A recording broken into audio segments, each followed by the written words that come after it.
Township Committee meeting. In compliance with the Open Publics Meeting Act, this is a regularly scheduled meeting pursuant to the resolution adopted on January 2nd, 2019, with a meeting notice published in the Hunter County Democrat issue of January 10th, 2019. A copy of the agenda was forwarded to the Hunter County Democrat, Times of Trenton, Star Ledger, Courier News, posted on the bulletin board, and filed in the Township Clerk's office on September 10th, 2019. Could we all rise to pledge allegiance to the flag? I pledge allegiance to the flag of the United States of America and to the republic for which it stands, one nation, under God, indivisible, with liberty and justice for all. I'd like to make a motion to enter into executive session. I'll make the motion. I'll second. All in favor? Aye. Okay, we are going to enter into executive session. Thank you, Patty.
Okay, we're going to get started. Thank you everyone for coming. This is the September 12th, 2019 meeting of the East Amwell Township Committee. We are going to start by doing pledge allegiance to the flag. Pledge allegiance to the flag of the United States of America and to the republic for which it stands, one nation, under God, indivisible, with liberty and justice for all.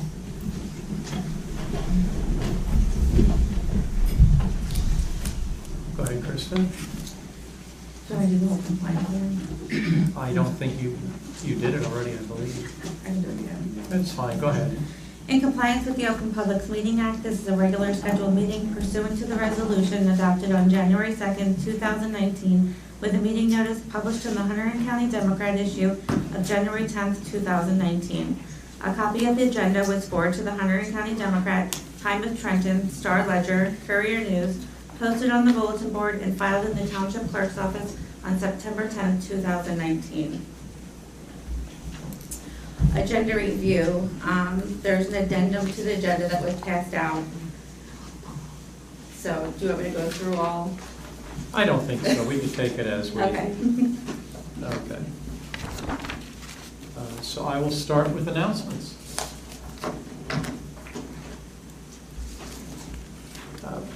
The East Amwell Museum, which was closed in August, has reopened. It'll be open on Saturdays and Sundays from 1 to 4 p.m. And it will be marking its first anniversary on Sunday, September 22nd from 1 to 4 p.m.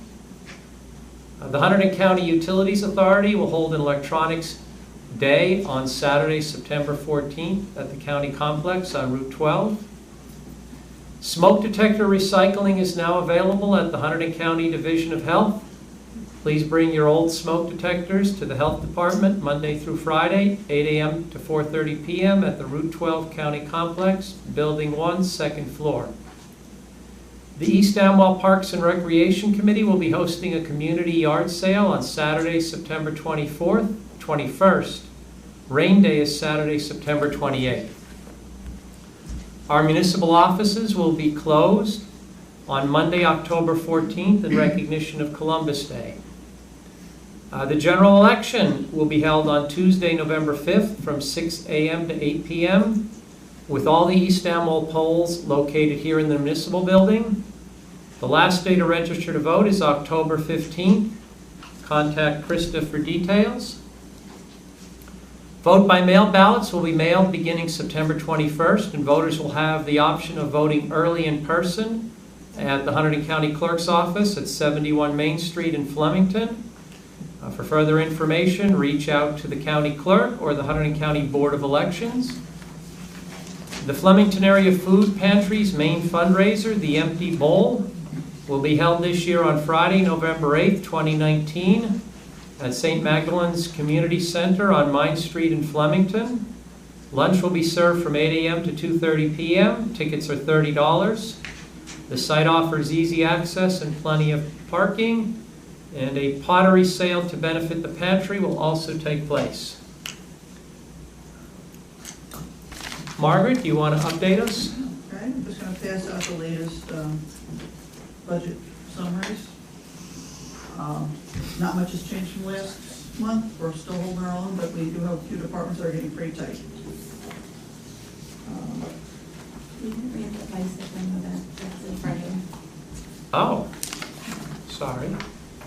Add under announcements. Thank you. For the fourth year in a row, Avery's Hope will bring an amazing cycling event to Hunterdon and Bucks counties. There will be a century, metric, half-metric, and 15-mile family-friendly towpath ride. It'll be September 14th at 9 a.m. to September 15th at 6 p.m. The V5 cycles in Flemington. They are expecting 75 to 100 riders spread across all the routes, so it's not particularly large and shouldn't have a major impact here in East Amwell. There are no rest stops in our town. The rides are staggered.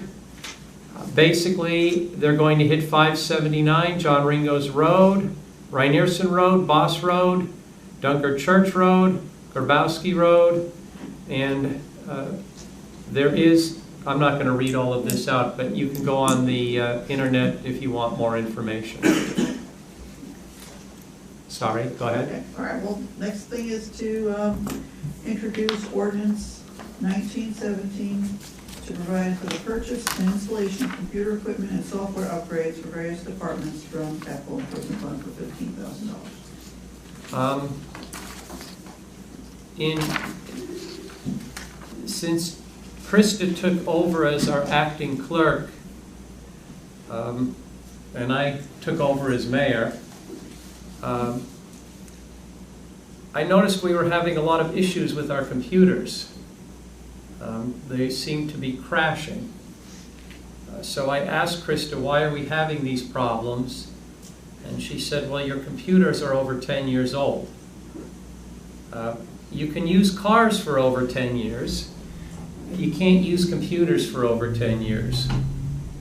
Generally, 5 to 7 years is the most you can get out of a computer before you start having problems. So ours are well beyond their useful life, and we can't have our computers going down.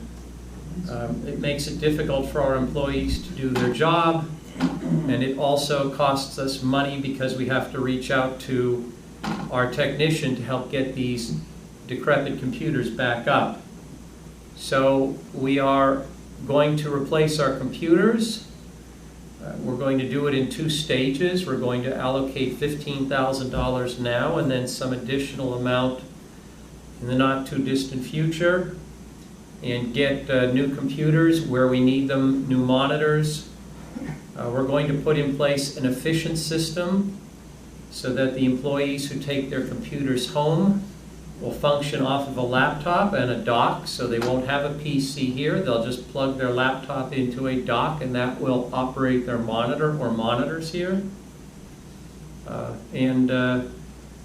That's the purpose for this ordinance. So I'd like a motion to introduce ordinance, what is the number, Krista? 1917. 1917? I'll move the introduction of ordinance 1917. I'll second. All in favor? Aye. Aye. This ordinance will be published in the September 19th, 2019 issue of the Hunterdon County Democrat, and the public hearing is set for the next regular Township Committee meeting on October 10th, 2019 at 7:30.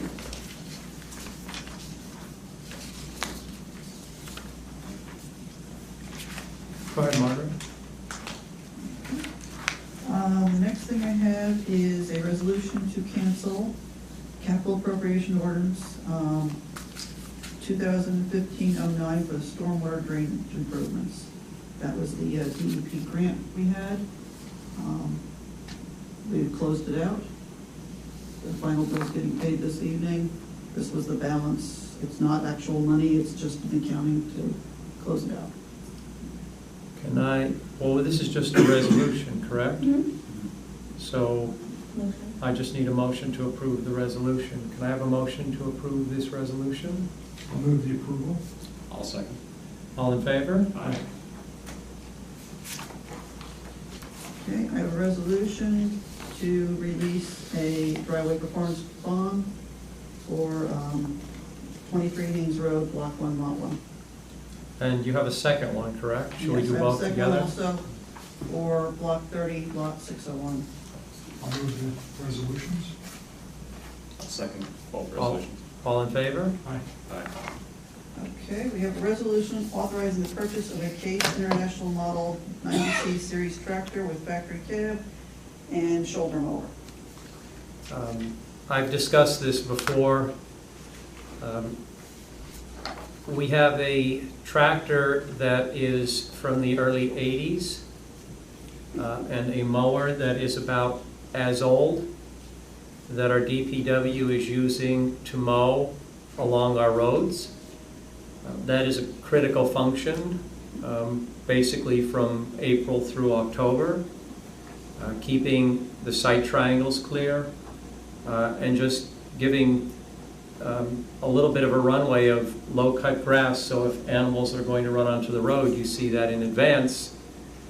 The tractor we have is an open cab, which makes it difficult in bad weather, in rain.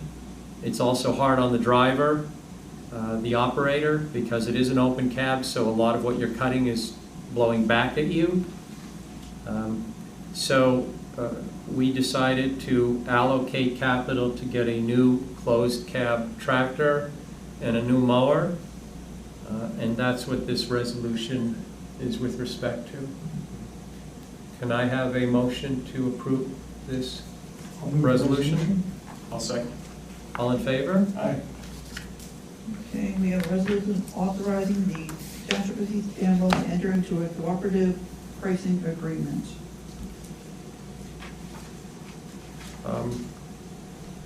We will often buy goods and services through cooperatives here in East Amwell. The reason is simple. We get a much better price because you have a bunch of municipalities or the county, or sometimes it's the state, all buying from the same supplier or service provider. So with that kind of volume, you get a good price. So when we can, we participate in cooperatives. So that's what this resolution is for. Could I have a motion on the resolution? I'll move the resolution. I'll second. All in favor? Aye. Okay, and I have one last resolution to cancel an escrow account. I'll move the escrow cancellation resolution. I'll second. All in favor? Aye. That's it. Margaret, the two departments that are tight, should we talk about those for a minute? Well, there's several departments that are tight. The ones that will really affect us is general administration and the clerk. Because most of the, general administration actually covers most of the catch-all bills. And we're down to $600. Will we make it through to November, or when we can move some things around? I'm anticipating within the next couple of weeks, we'll probably run out of money, so we might have to hold things for a couple of weeks, but that's better than what I was expecting. Okay. We don't have to hold anything critical, I assume. Nothing that I'm aware of at this point. Okay. I mean, if we have to hold back a couple of Krista's paychecks, she won't mind. We're already doing that. There's already one held. She'll take one for the team. I already did. But I mean, overall, we're doing okay. We had a number of unanticipated expenditures this year. And that, when you're a small town, unanticipated expenditures is not good because you're operating on a tight budget. So we're grappling with that. But we're doing okay. Doing okay, and luckily we do have a spot that when we can do transfers, I do have a spot that will help us get through everything. Okay. That's basically, as I told you before, health benefits line item. You have to budget for me because I don't take it, but also Krista is also entitled and doesn't take it, so. But we do need to keep money in there just in case something happens that one of us would need it. Thank you. Okay. Now we start getting to some fun things.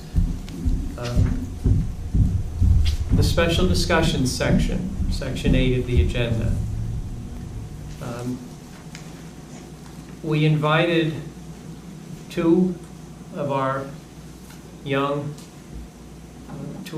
here this evening to honor them for reaching the highest rank that you can in Boy Scouts, Eagle Scout. We have one here this evening. The other is off at school. I never was a Boy Scout. I was a Cub Scout. And in the day, they had such a thing called the Pinewood Derby for Cub Scouts. And you got a block of pine wood, and you carved a car.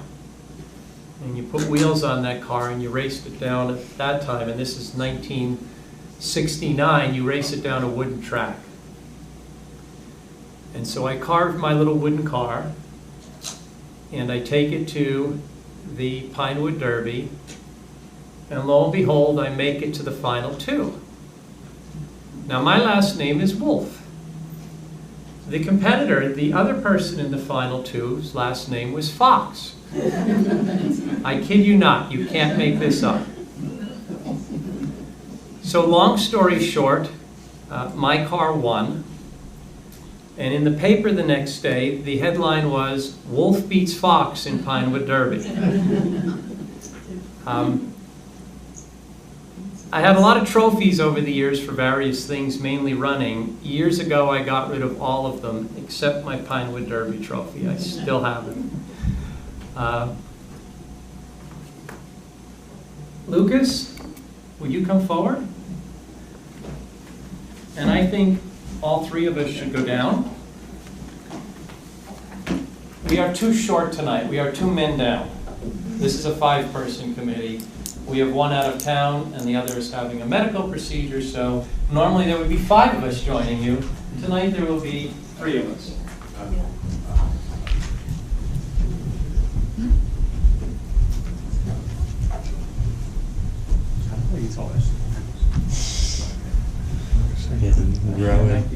Thank you. My glasses. Congratulations. Thank you.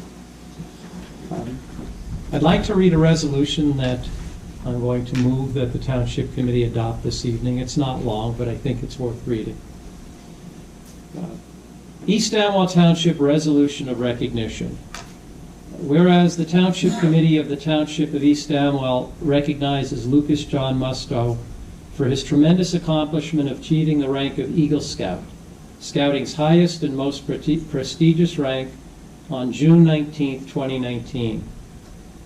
Whereas Lucas, a member of the Ringo's Boy Scout Troop 65, Washington Crossing Council BSA, was recognized at an Eagle Scout Court of Honor held at the Sergeantsville Volunteer Fire Company on September 8, 2019, and attended by his family, Boy Scouts of all rankings, distinguished leaders, and community representatives. Whereas the East Amwell Township, while recognizing all of Lucas's accomplishments in reaching this plateau, has benefited tremendously from his Eagle Scout project where, using money he raised, Lucas removed an existing unsafe set of stairs and landing coming off the kitchen at the Kirkpatrick Memorial Presbyterian Church in Ringo's, and built the stairs and landing to today's code standards. And whereas in executing his project, Lucas demonstrated planning, building, communication, leadership, and organization skills, and his project will provide a safe passage to many. Now therefore be it resolved by the members of the Township Committee of the Township of East Amwell that they hereby honor and express their sincere gratitude to Lucas John Musto for his significant contribution to the committee, the community, and for his outstanding accomplishment of obtaining the Boy Scout of America's highest and most prestigious rank of Eagle Scout. Be it further resolved that on behalf of the citizens of East Amwell Township, they wholeheartedly extend their best wishes to Lucas in all his future endeavors. By order of the Township Committee. Congratulations.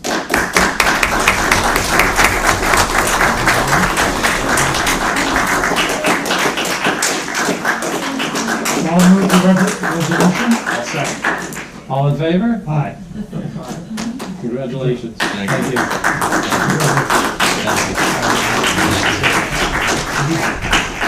The other one we're not going to vote. Shane's got here. Yes.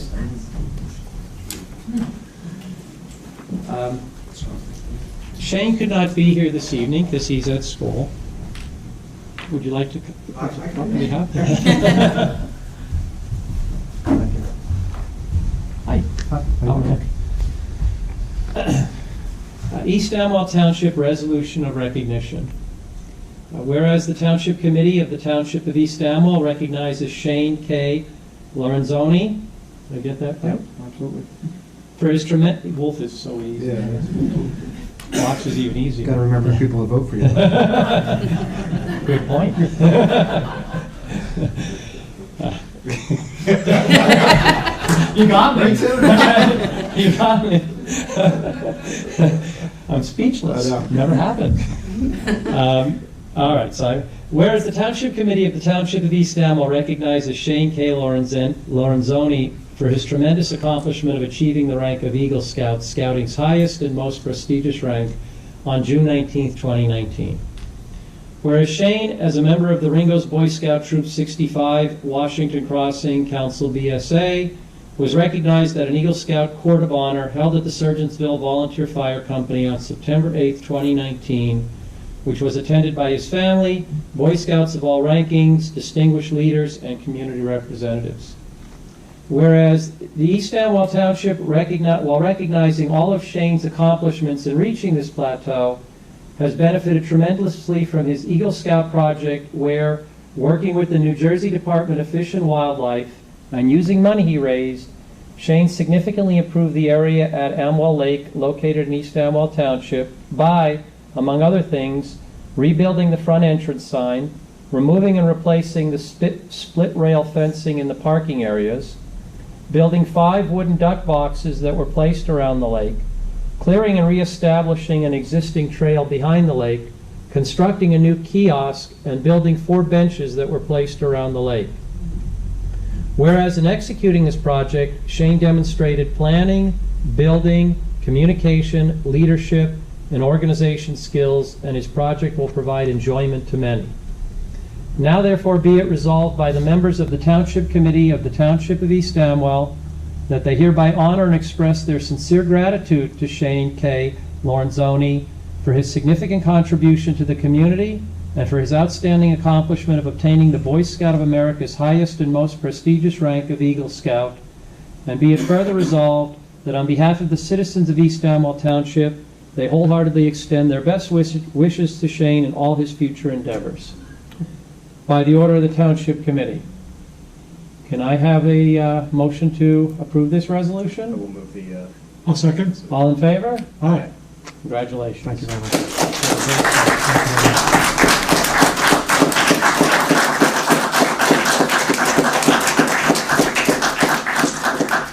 Thank you. Appreciate it. Thank you very much. of course.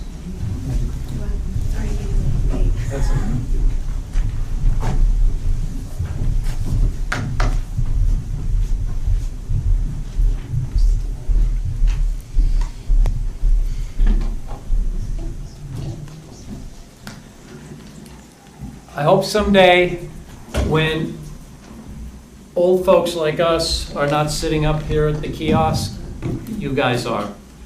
Because I know we'll be in very good hands. I pointed this way, not that way. You said kiosk. Oh, I'm sorry. I'm at the dais. That's okay. I'm old and scared too. You did. It was a good one. Okay. Told you this would be much more fun than what came before. More fun. Last month, the Grange donated 2 benches to Clawson Park. 2 very nice benches, and we desperately need benches at Clawson Park, and we really don't have money in our budget to get benches at Clawson Park. So the donation was greatly appreciated. In the course of working on that donation and honoring the Grange for making it, it occurred to me that I didn't know very much about what the Grange does. I can go on to the internet and read a little bit. What I read, I was very impressed. I talked to a few other people who were basically in the same position that I'm in. They know about the Grange, but they didn't really know what it does. And so I invited some representatives from the Grange to attend our Township Committee meeting this evening so that they could explain to the Township Committee and the audience what the Grange does. The 3 ladies sitting there, if you'd like to come forward. Yeah, why not? Come on forward. Let people see you. And, so you don't have your back to the audience. I think what we'll do is we'll come sit down there, and then you can just talk to all of us. Okay. And that way you don't have your back to the audience.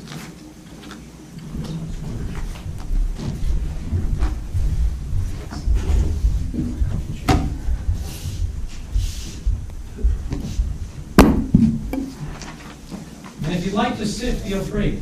You can turn the chairs around and sit. We're not that formal here, so.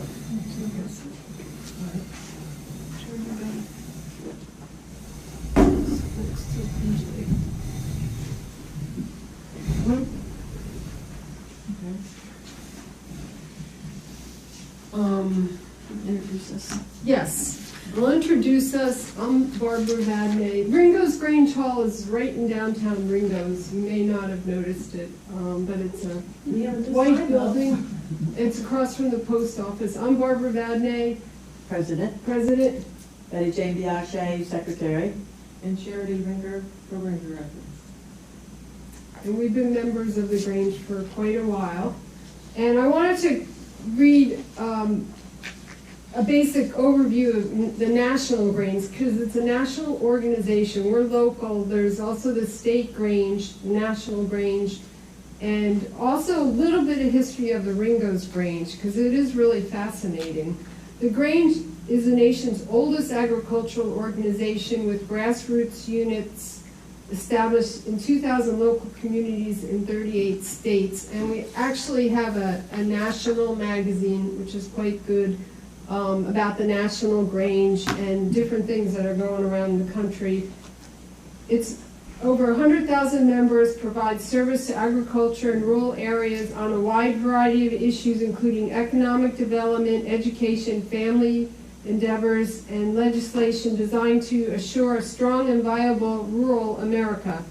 It was formed in the years following the American Civil War, about 1867, to unite private citizens in improving the economic and social position of the nation's farm population. There was an issue, a taxation issue on the farmers after the Civil War, and that's kind of what brought this all together. Over the past 150 years, it has evolved into include non-farm rural families and communities. And history of Ringo's Grange, on October 11th, 1873, so it's only about 6 years after really the start of the National Grange, the citizens of Ringo's and Amwell Valley held a meeting at the Hotel of Theodore Young to organize and form a farmers group known as the Ringo's Grange number 12. That meant it was the 12th Grange established in the state of New Jersey. The first one is the Pioneer Grange, and that's in Dayton, Middlesex County, Pennsylvania, New Jersey. After much debate, the attendees decided to form a Grange and to be the subordinate Grange number 12, patrons of husbandry. 22 people joined and became charter members of the Grange. The Grange had several meeting places, which included the Hotel Theodore, the Kirkpatrick Memorial Church, Weber Hall, and Bond Hall, rented from the Oddfellows. The next move was to Land's Hall, which was destroyed, and it's across from the railroad station. And finally purchasing the present building known as the Bond Hall in 1909. And the first meeting of the new hall was on June 4th, 1910. So we've been in that hall. And this is the hall, in case you don't. And as part of our bench project, we have the two benches that went into Clausen Park, and we're working on a Trex bench to put outside of the Grange Hall so people can sit in front of the Grange Hall. And how do we get that? Oh, we're collecting 500 pounds with the municipality Of plastic wrap. Some of the things that we've done this year, in February we had a sauerkraut workshop on how to make sauerkraut. We all came away with a quart of sauerkraut. We have a monthly potluck, fourth Friday of the month, which It varies, sometimes it's very well attended, sometimes it varies, but we're trying to do a little bit of outreach, so if you want to come on a Friday night, the fourth Friday of the month, that's what we're doing at the Grange Hall, is we just have a community table and you can bring something to share, and we sit around and talk about whatever of the day and just relax. It's fun, it's fun. In March, we had an Irish night in music. In April, we had a flea market, spring flea market. In May, we had a really interesting program on mushrooms. A professor came from Rutgers and spoke to us on all facets of mushrooms. He knew so much. He was a fungi professor at Rutgers at Cook College, and he really knew a lot. So next Monday, we usually have our meetings once a month. Next Monday, we're having it on deaf awareness.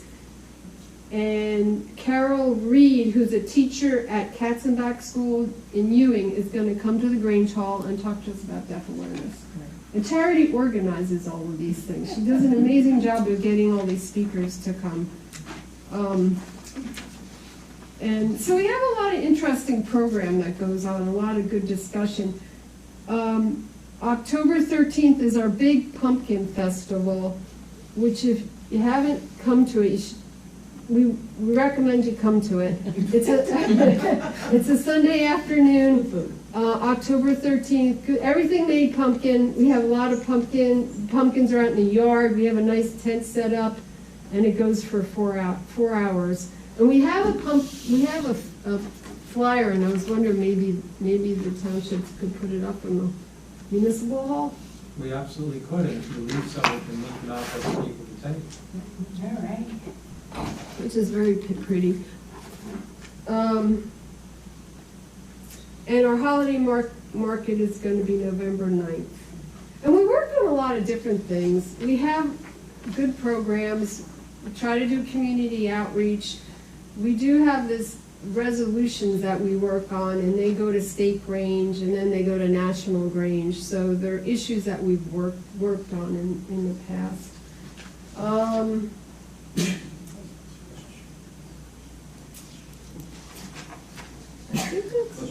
I have membership flyers too. I think the biggest need, Mayor Rick asked us what we needed. We always need volunteers, you know. I mean, we always need volunteers for pumpkin rolls and frosting the pumpkin rolls, making the pumpkin rolls, and serving. We're hosting the Board of Agricultural, Hunterdon County Board of Agricultural dinner, which is a really nice traditional dinner. They have their annual meeting at the Grange Hall at the end of the month, and so we have volunteers that cook that. But most of all, I'd say we need members.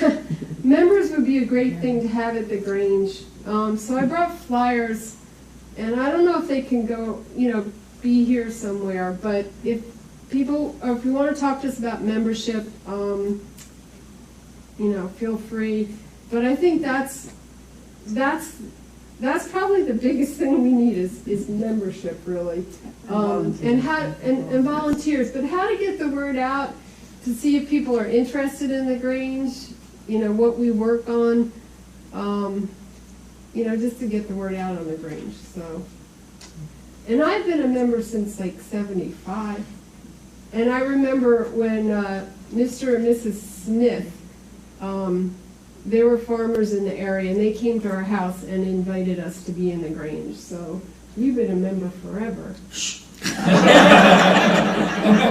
I would say 75 to be forever. And Charity, you've been a member since... Not that long. Since I was since I don't know. But we've all been members, so we have a lot of experience, and we like it. So Sometimes it feels like longer. And we have a very nice, quaint Grange Hall. The FFA, we also sponsored a member of the FFA to go to South Africa a few years ago. And we have a program, usually once a year, on FFA. The members come up and give a program on that. And they also are going to, some of them are going to come and help waitress at our Board of Agriculture dinner. So we try to support you know, it's hard, it used to be a farm organization, but there aren't many farms around. So we just support anything agriculture, farm, anything related to that. So it's another thing that we, And they're also going to help us out with the equipment. are they? Okay. That's good. The Future Farmers of America from South Hunterdon, right? Yes, from South Hunterdon has a big FFA. What's that? Yeah. Any questions? I guess not. Do you have many farmers that are members, local farmers? We have the parents, you know, the parents from Three Valley Yep. Farms. Anybody else? Well, Joe Heckman, Joe Joe Heckman. Heckman has an organic farm. yes. You know Joey from the Rutgers, he's Rutgers. No, so I know the pairings, I don't know. Yeah. Yeah. He's a hard person to get hold of. But I think that's really all of That's it. the only one. I was farm family years ago. I still am. Well, we were talking about having a section on the township website for community organizations. And the goal would be to get that up and running soon, and then we can start posting your information and your events, and then when people go into the website, they can access it there. We could probably even do something where people could fill out the applications and print them out right off of our website. So we could coordinate with you on that. But I think it's great, and I'm glad you came. Thanks for inviting. Kathy and I will try to make the Friday pop-up dinner. Is the Angkor dinner the one they normally have at the Moose in Flemington, or is this a No, different this one? is just the committee, the Okay. Board of Agriculture Okay, Committee. committee, There's 30, they guarantee us 30, and it's just one seating, Okay, 30 members or people that come. okay.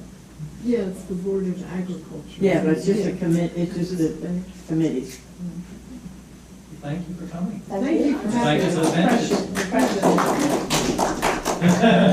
You don't have a website page, do you? You No. have a Facebook page, but you don't have a website page? We have Facebook, we I know don't, the national page has a website page, but you don't have your own, right? No. no, the state has one, but it's a little bit out of date. Yeah. Yeah, that's not kept up for some reason. Yeah. We're not, I can set up a page, like Rick said though, we've got, there's a community section on the on the township website, right? So it's community linked stuff, so, you know, we can create a subset of that, and we can create a whole page and all different pages for information, so I can just talk to you and get some information from you. We can start that thank you. as soon as. Awareness is, you know, just people being aware of what that little building is in the center of town. So, Thank you. thank you. Thank you. I'll take these to Krista. Thank you very much. Thank you. Thank you. I'll put them.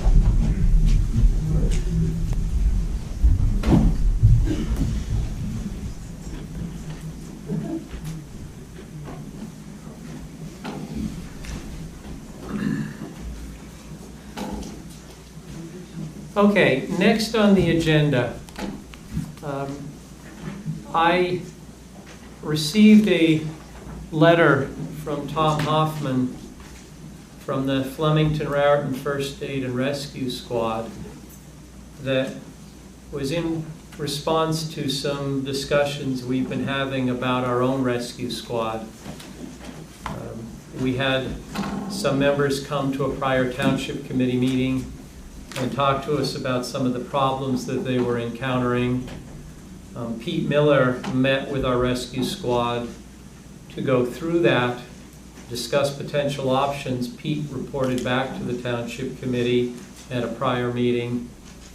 But I thought, based on some of the points that Tom raised in his letter, that it would be useful for Tom to come this evening and share his views on some of these issues with us. It looks like Tom brought some bodyguards. And so I'd like to invite you gentlemen to come up to the front here and share your thoughts with us. You're all welcome to come up. You can all come right Yeah, you can all come up. You know, Mayor, thanks for having us. Thanks Sure. for taking the time to reply to the letter in such a timely fashion. Appreciate that. Just gonna move this chair out of the way. So, with us tonight, because it affects more than one agency, yeah, have a seat. I'll stand. Our president from Flemington, deputy chief from Flemington, captain from Flemington, and the president from Laravel New Hope Rescue Squad, Kevin Snyder, joined us tonight. And as I outlined in the letter, we entered into an agreement with the Amwell Valley Ambulance Corps. The date escapes me right now, but late April, early May, to assist them with daytime response from 6 a.m. to 6 p.m. Monday through Friday. And the agreement that we signed was through July 1st. And they assured us, by July 1st, they'd have a plan in place as to how they're going to proceed, how they're going to move forward. And, we want to help everyone out. We want to do what we can. But here we are, September, and we've gotten no feedback from them. And every time I call their chief and talk to them, I get, well, I'll call you next week. I'll call you next week. And that's kind of where we're at right now. We're kind of at a loss as to what to do, how to help solve this issue. It's adding additional strain to both agencies, Flemington Rare Rescue Squad as well as the Laravel New Hope Rescue Squad. So we're just looking for some assistance from you folks maybe to help get us together to try and solve this issue. We've offered them some possible solutions, but we're open to any suggestions to help solve the issue moving forward, so that the residents of East Amwell Township are getting the emergency medical services that they should be getting and deserve to get. I know you folks support the ambulance and the squad tremendously, and you're behind them. But since probably April or May, we've been our two agencies have been answering the daytime calls, 6 a.m. to 6 p.m. Monday through Friday, and we're just trying to figure out where we go from here. So that's kind of what the letter was about. Can you talk to us a little bit about the potential solutions that you discussed with our rescue squad? Yeah, I don't have the exact numbers in front of me, Mayor, for that, but some of the generalizations. One option is that between the two agencies or one of our agencies would provide an ambulance for the East Amwell Township area. Now, obviously, there's a cost involved, and that seems to be where the biggest issue seems to be is the cost and where that money comes from.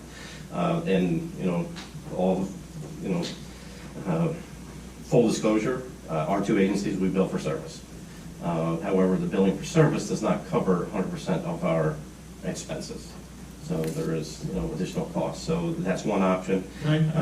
Yes, sir. So the delta, how do you cover the rest of the funding? It's not covered. The rest of the funding we cover by municipal donations, and we cover by fundraising.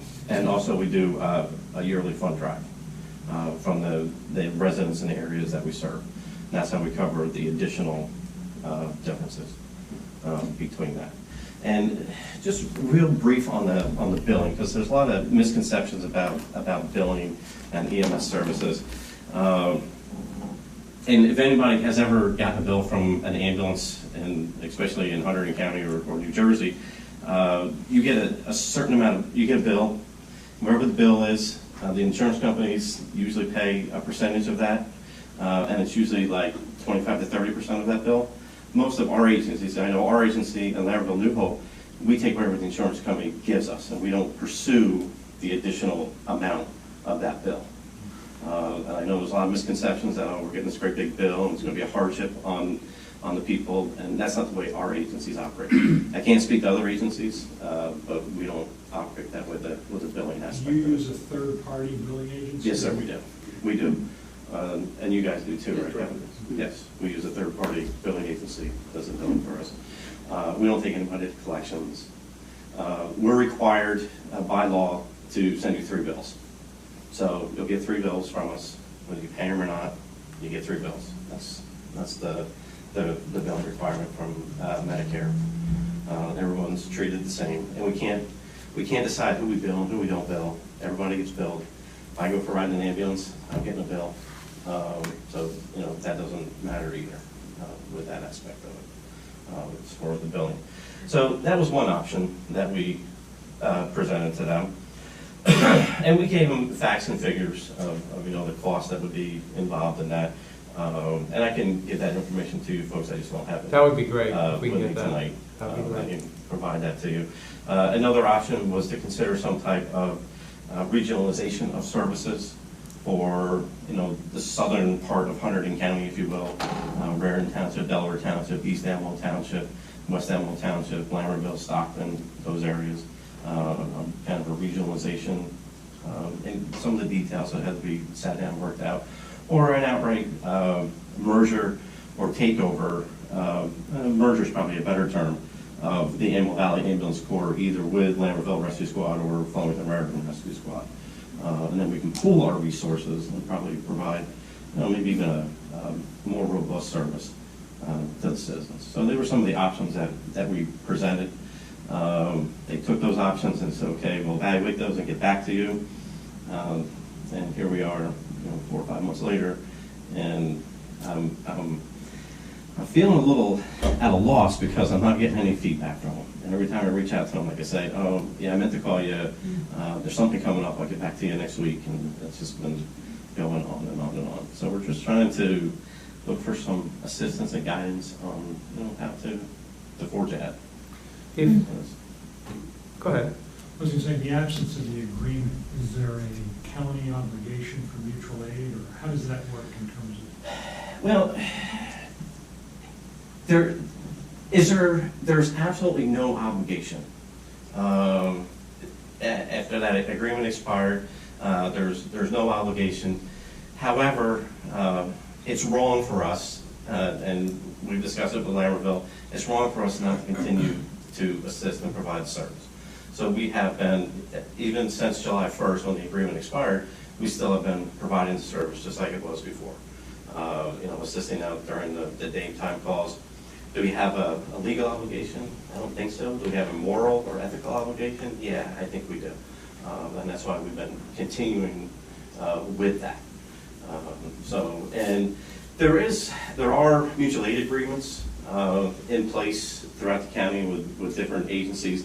And it usually comes into play when an agency is overwhelmed, either a large number of patients or a large number of calls at one time that they can't handle.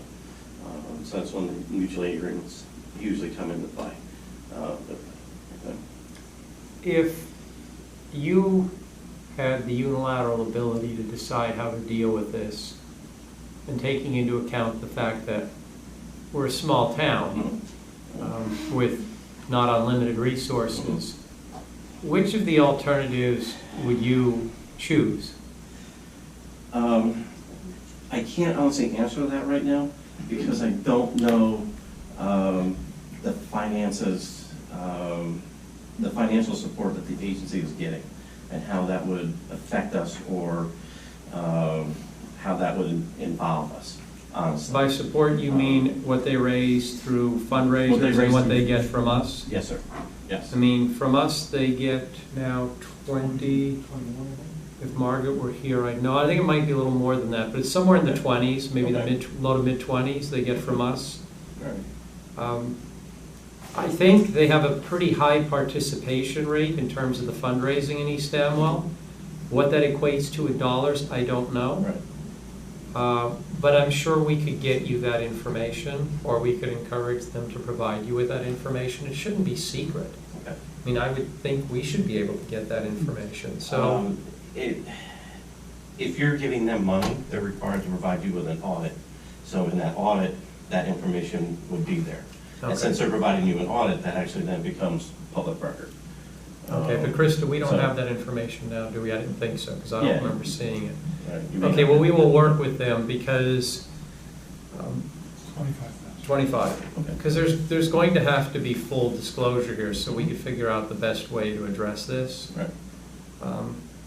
But I believe, from what we've been told, the residents, there's been a very good participation rate in terms of fundraisers. Okay.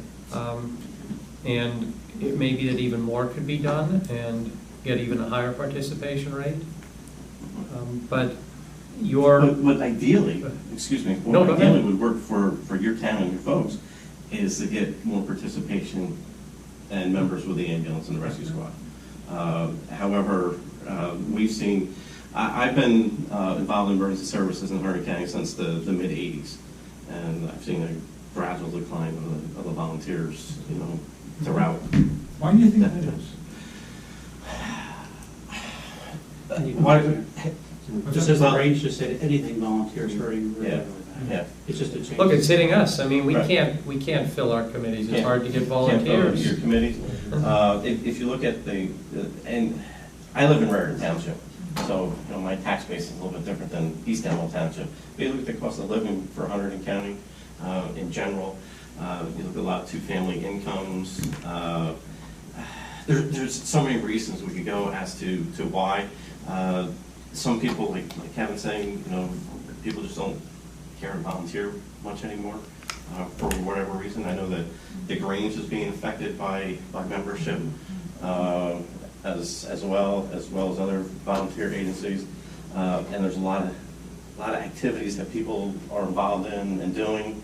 An issue that we're struggling with, that we deal with, is we get a lot of kids, either, seniors in high school or first year in college. We get them for a year or two, we train them, and then they go to college, they finish college, and they start their career someplace else. So we lose a lot of good members that way. Or would you mind if I take the floor for a second? Sure.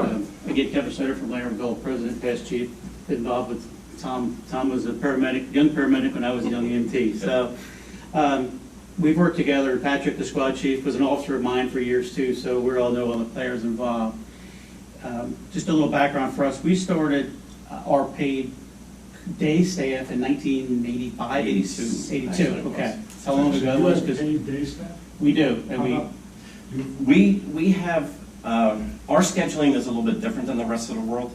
We have a mix of volunteers and a mix of paid folks. And our paid folks aren't just during the day, and our volunteers just at night. Like today, we had on 4 people, 2 were volunteers and 2 were paid staff.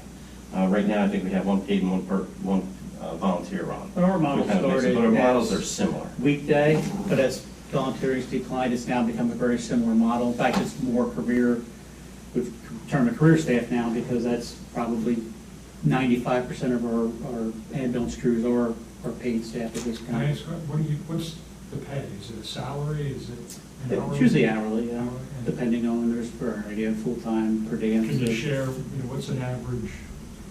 Well, as to far attract as someone to salary, I the can tell you, I mean, for us, and I can't speak for Flemington, but, we have $1 million budget, and half of it belongs to career staff. So it costs us $500,000 to staff our ambulances a year. Let me ask the question different. If we Our- wanted our to personnel- attract, excuse me, if I'm we sorry. wanted to attract someone, What would you have to pay them? what would be the going rate competitively? Somewhere between $15 to $18 an hour, $20 an hour. We start our folks at $14.50 an hour right now. Is our starting salary. Unfortunately, as all the municipalities are finding this, there's a very few EMTs compared to the amount of need now. So you're seeing the demand, it's really the price is going up, I'll tell you that. Also, Patrick approached me back early in the year when this all really came in about merging with Lambertville. And at the time, I had met with their board and I suggested that they try to solve their own problem, because a merger for us as a business sense really didn't make a lot of sense with what we'd have to spend to staff another ambulance there, and the return on investment from, what they have in finances and their equipment really wouldn't last very long. So I had asked, why don't they move forward? I think that's when they started to come to you guys to see. Now, I also called Patrick a few weeks ago and I haven't heard back from him. So I think he's just kind of in a stalemate now, not knowing which way to go. Well, Mr. Miller and I have been meeting with Patrick, we've had a couple of meetings. Okay.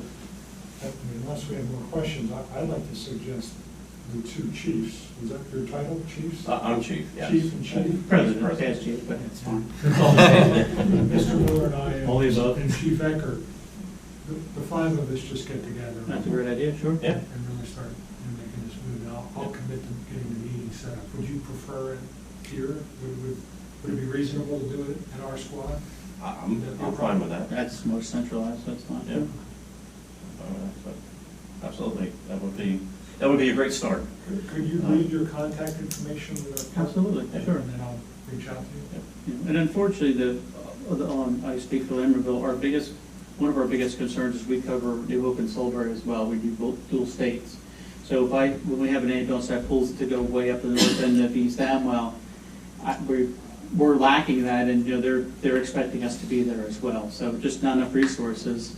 And now, Stockton's closed, Kingwood's still there, Frenchtown's closed. So we weren't going so far north on the river area. It's just growing so big. Just the resources are just not enough. It's too bad the scout leader left. This would be a great opportunity for scouts kind of coming up, getting It is. The biggest downfall of that age is college, and if they stay in the area, as we know, it's expensive to live around here. So a lot of those kids stay. We do occasionally get some to come back. It's hard to keep them and dedicated into a lifetime of volunteering. Let me ask one other question, because one of the things I was kicking around with Chief Eckert and Pete and I are sort of in the business world, so, seeing the downtime, while you're sitting, if you have a full-time paid staff sitting there at one call maybe a day, I think is what our average is. Are there other things those folks can be doing to either generate revenue or to offer some other services that could subsidize the cost? Is it possible to have a dual use kind of capability where obviously they'd have to drop what they're doing if there's a call? Right. I know that would be tough to hire them as an EMT. I guess it depends what Chelsea had in mind. Oh, I don't know. I'm just trying to think out of the box.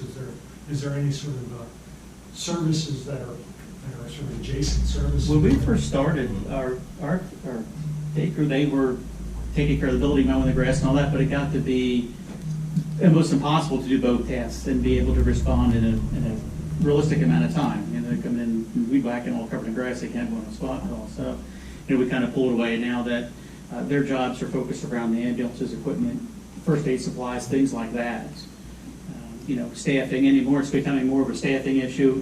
So they're taking a lot more administrative roles in the organization than they ever did, just because of lack of volunteers and a few of us that can run the organization, we need their help to assist doing that. So That's an excellent question. I can't think of anything that comes to mind right now, but it's something I could definitely, explore and see if there's something out there. our guys do help with fundraising, we do our fundraising stuff and envelopes and those kind of things, but as far as actual work, as far as for income, it's challenging. There's a need for geriatric services, helping elderly, so if people were local, assisting in other ways, and then if there's a call, Right. They could go off and answer a call. That might be a way of having a larger income and being able to stay centrally located. And, for us and for Lambertville as well, our call volume right now, we're running 8 to 10 calls a day. So we're not necessarily in that where we have a lot of downtime. To even think or explore that, so I never really gave that a thought, but that's definitely something to look at or think about. I think inevitably regionalization is the way that emergency services is going. There's no doubt in my mind. That's right. It's just, it's a difficult task to take everybody and bring them together to do that. But, It's no different than other shared services issues. Everybody's very protective of the territory, and absolutely. we could do a lot more shared services and reduce costs, but it's very difficult to get people to agree to do it. When you take someone to the hospital, to the emergency room in an ambulance, you send them a bill. Yes, sir. If I understood what you said earlier, the excess of your bill over what insurance covers as a practical matter is optional. In other words, the person could pay it. If they don't, you don't try to collect from them. But you don't just forgive it, correct? We write it off, yes. We forgive it, we write it off. It doesn't show up in any of their credit reports. There's no collection agency involved. No, but what I'm saying is if you took me to the emergency room and you sent me a bill, I don't know what it is, $500 bill. Okay. Then the insurance says we'll pay $150. So now there's $350 short. Right. Do I have the option of writing you a check for $350, or do you just simply say to me, no, Rick, we took what the insurance? You actually have the option to write us a check for that difference, and And we're do- not gonna decline it. And do people do that? Yeah. Some people do, yes, absolutely. Okay, and is that, I mean, I know you don't have your numbers here, but is that a small percentage, half of the people? I'm gonna say less than half of the people. It's gonna reduce now that we've live streamed this meeting.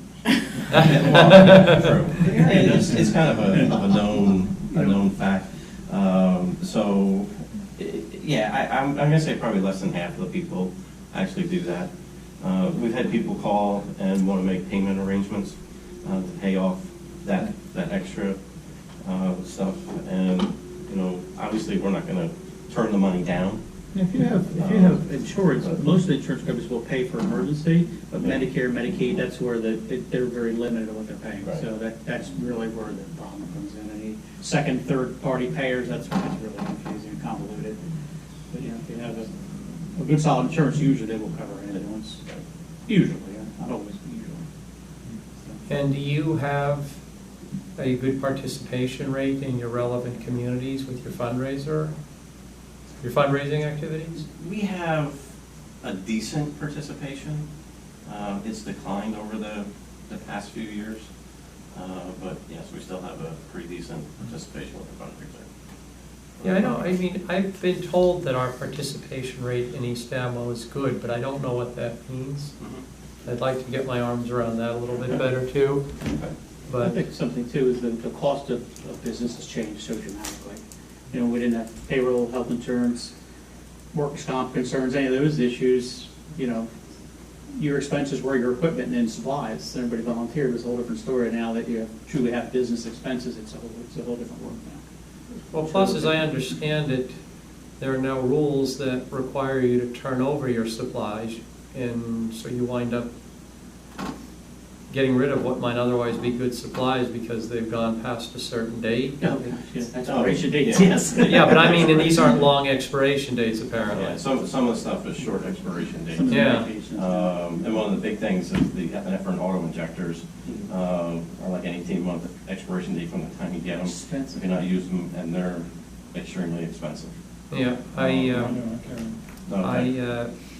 I got a tour of our facility and a bit of an education about a year ago, and they said one of the biggest problems was that they have to turn this over and it's very expensive. Yeah, it certainly is. The supplies are expensive. Well, look, we're really glad you guys came, and we're not gonna let this sit. Tim will get in touch with you, he'll get a meeting set up. Okay. We'll get this jump started and figure out something. Okay. If there's financial information or any other information that you'd like us to see provided, I'd rather you err on the side of giving us too much than too little, because we actually will read this stuff. We don't just throw it in a folder. We're pretty hands-on. So whatever you want to give us, we'd be happy to get it. The more we know, the more helpful we can be. And right now, we don't know a lot, but we're happy to learn. Because this is important. I mean, we have to keep this service going. We have to do it in a way that works for everybody. Right. And we're happy to work with you guys and do that.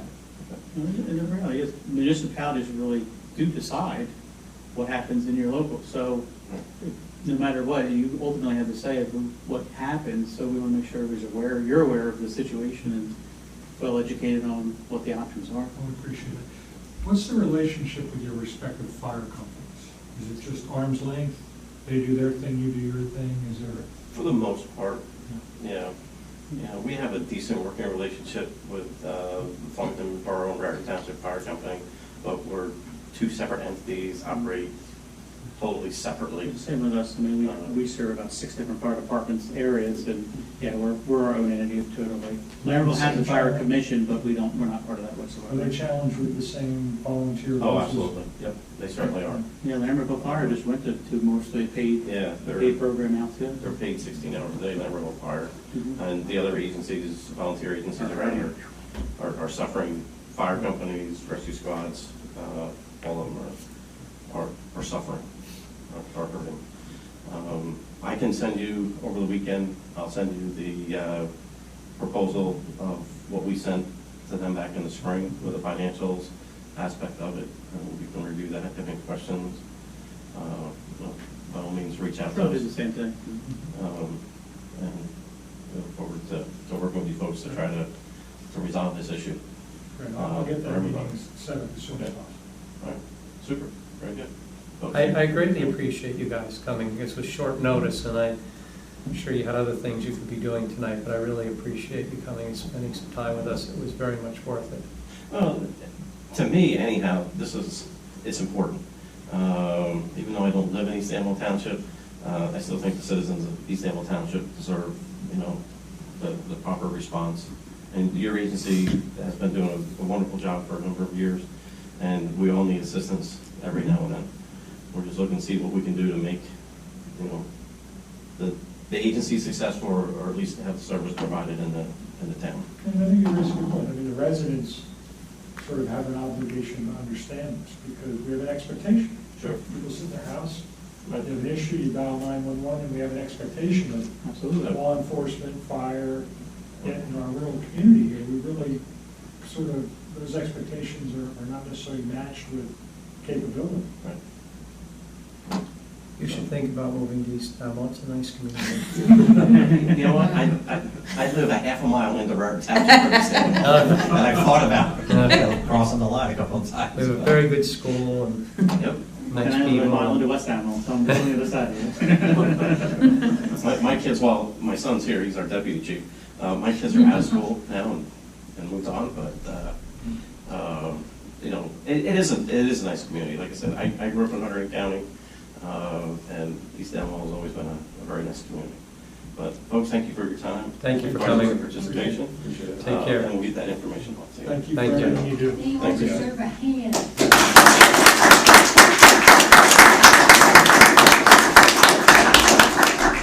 Did you want our- I can just email you the information. You can email me, and then I can get everything. everything to Kristen, we'll Okay. distribute it. That's fine.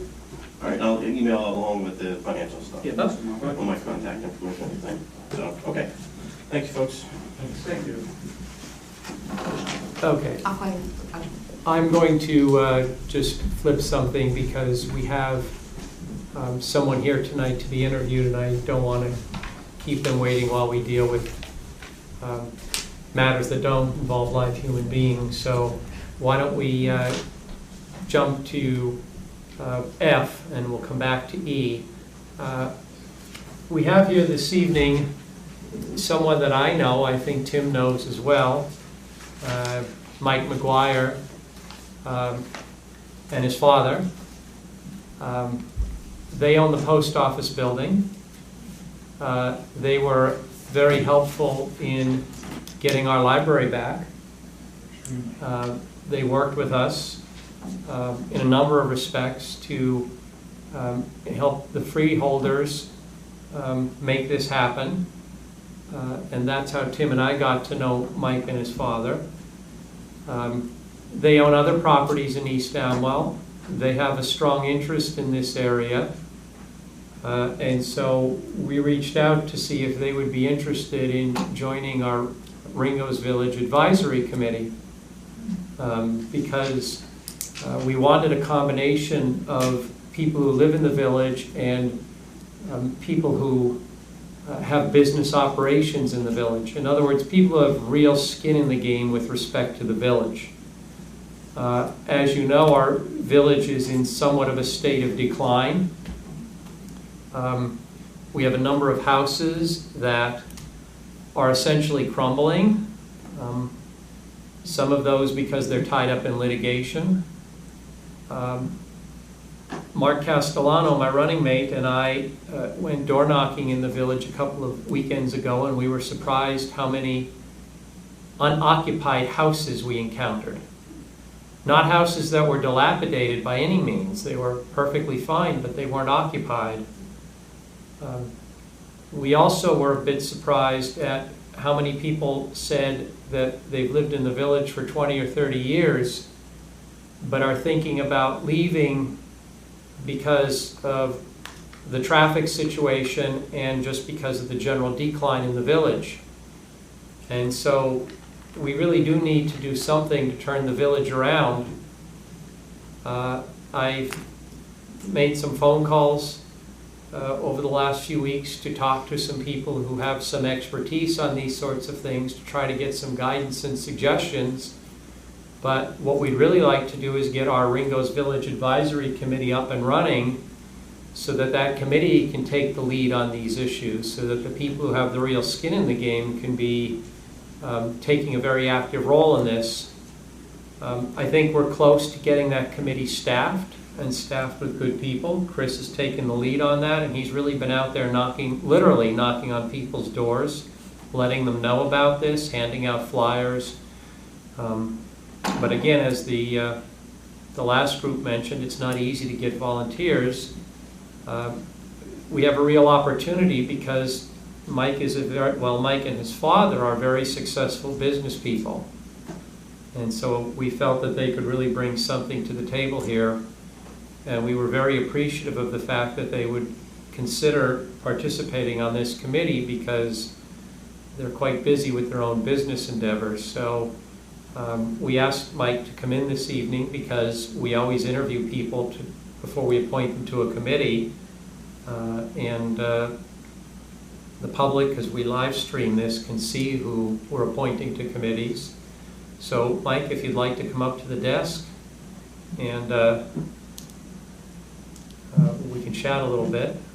Surely. A seat or stand? Whichever you're more comfortable with.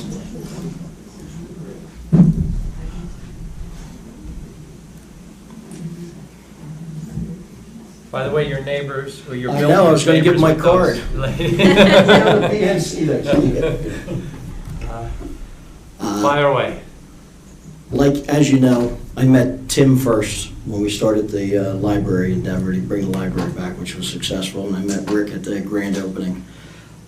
My background around here, I was born and raised in Hopewell.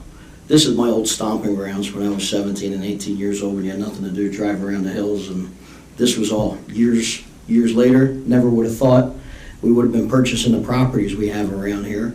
And for the most part, I mean, Ringo's it's like a hometown. I mean, this is what America's about, this area. You do have some dilapidated properties around here that something needs to be done with.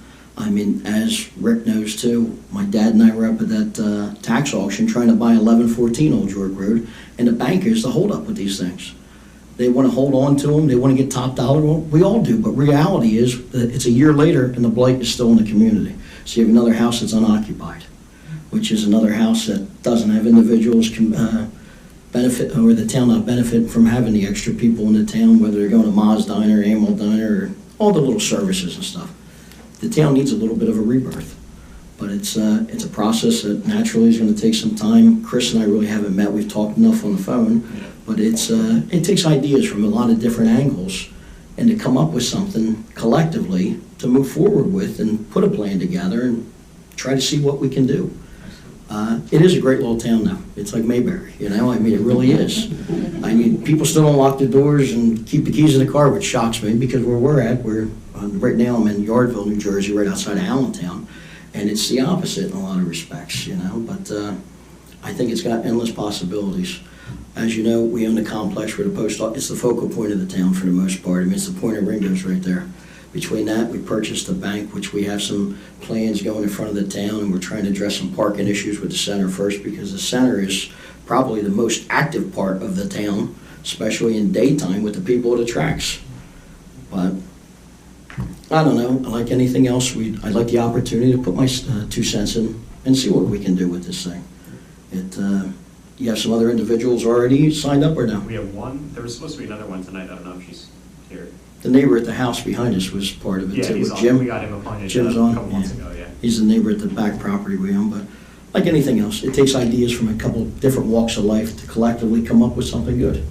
And yeah, I mean, Tim's in the business community, Rick's a lawyer. You got the diversity already. So if you have a diversity on a committee where, I mean, I am, for the most part, I'm a hands-on business owner. My dad and I have been very fortunate in life. We're very successful with what we've done. It's taken a lot of work. We work 80-hour weeks. It's not a go to a 9-to-5 job. It's beyond that. I was up, we got a new tenant going into one property. I was up there last night getting the property ready at 9 o'clock at night. I mean, it's all what you put into things to get back out of them in the long run. And I am hands-on. You'll see me snow plowing 1 minute. If I can't get the landscaper up here fast enough, you see me with a weed whacker in my hand the other minute. You know, you see me writing a check to a contractor, whatever it takes a lot of times. That's how we are. And anybody that's either worked for us or contracted for us, you'll hear, I mean, you see me and Dad back and forth with everything. We're very hands-on. It's not from an absentee management, or an absentee landlord, I should say, issue. Any questions for me?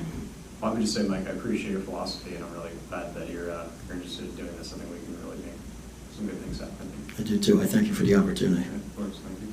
I agree with what Chris said. I think we're very fortunate that you are willing to put some time into this. I think you have a skill set that we really need, and that will be very helpful. And so I'm thrilled. I move we appoint Mike to the... I'll second. All in favor? Aye. You're on. Thank you very much, guys. Mike, I'll be in touch, man. All right? Okay. Thank you very much. Of course, thank you.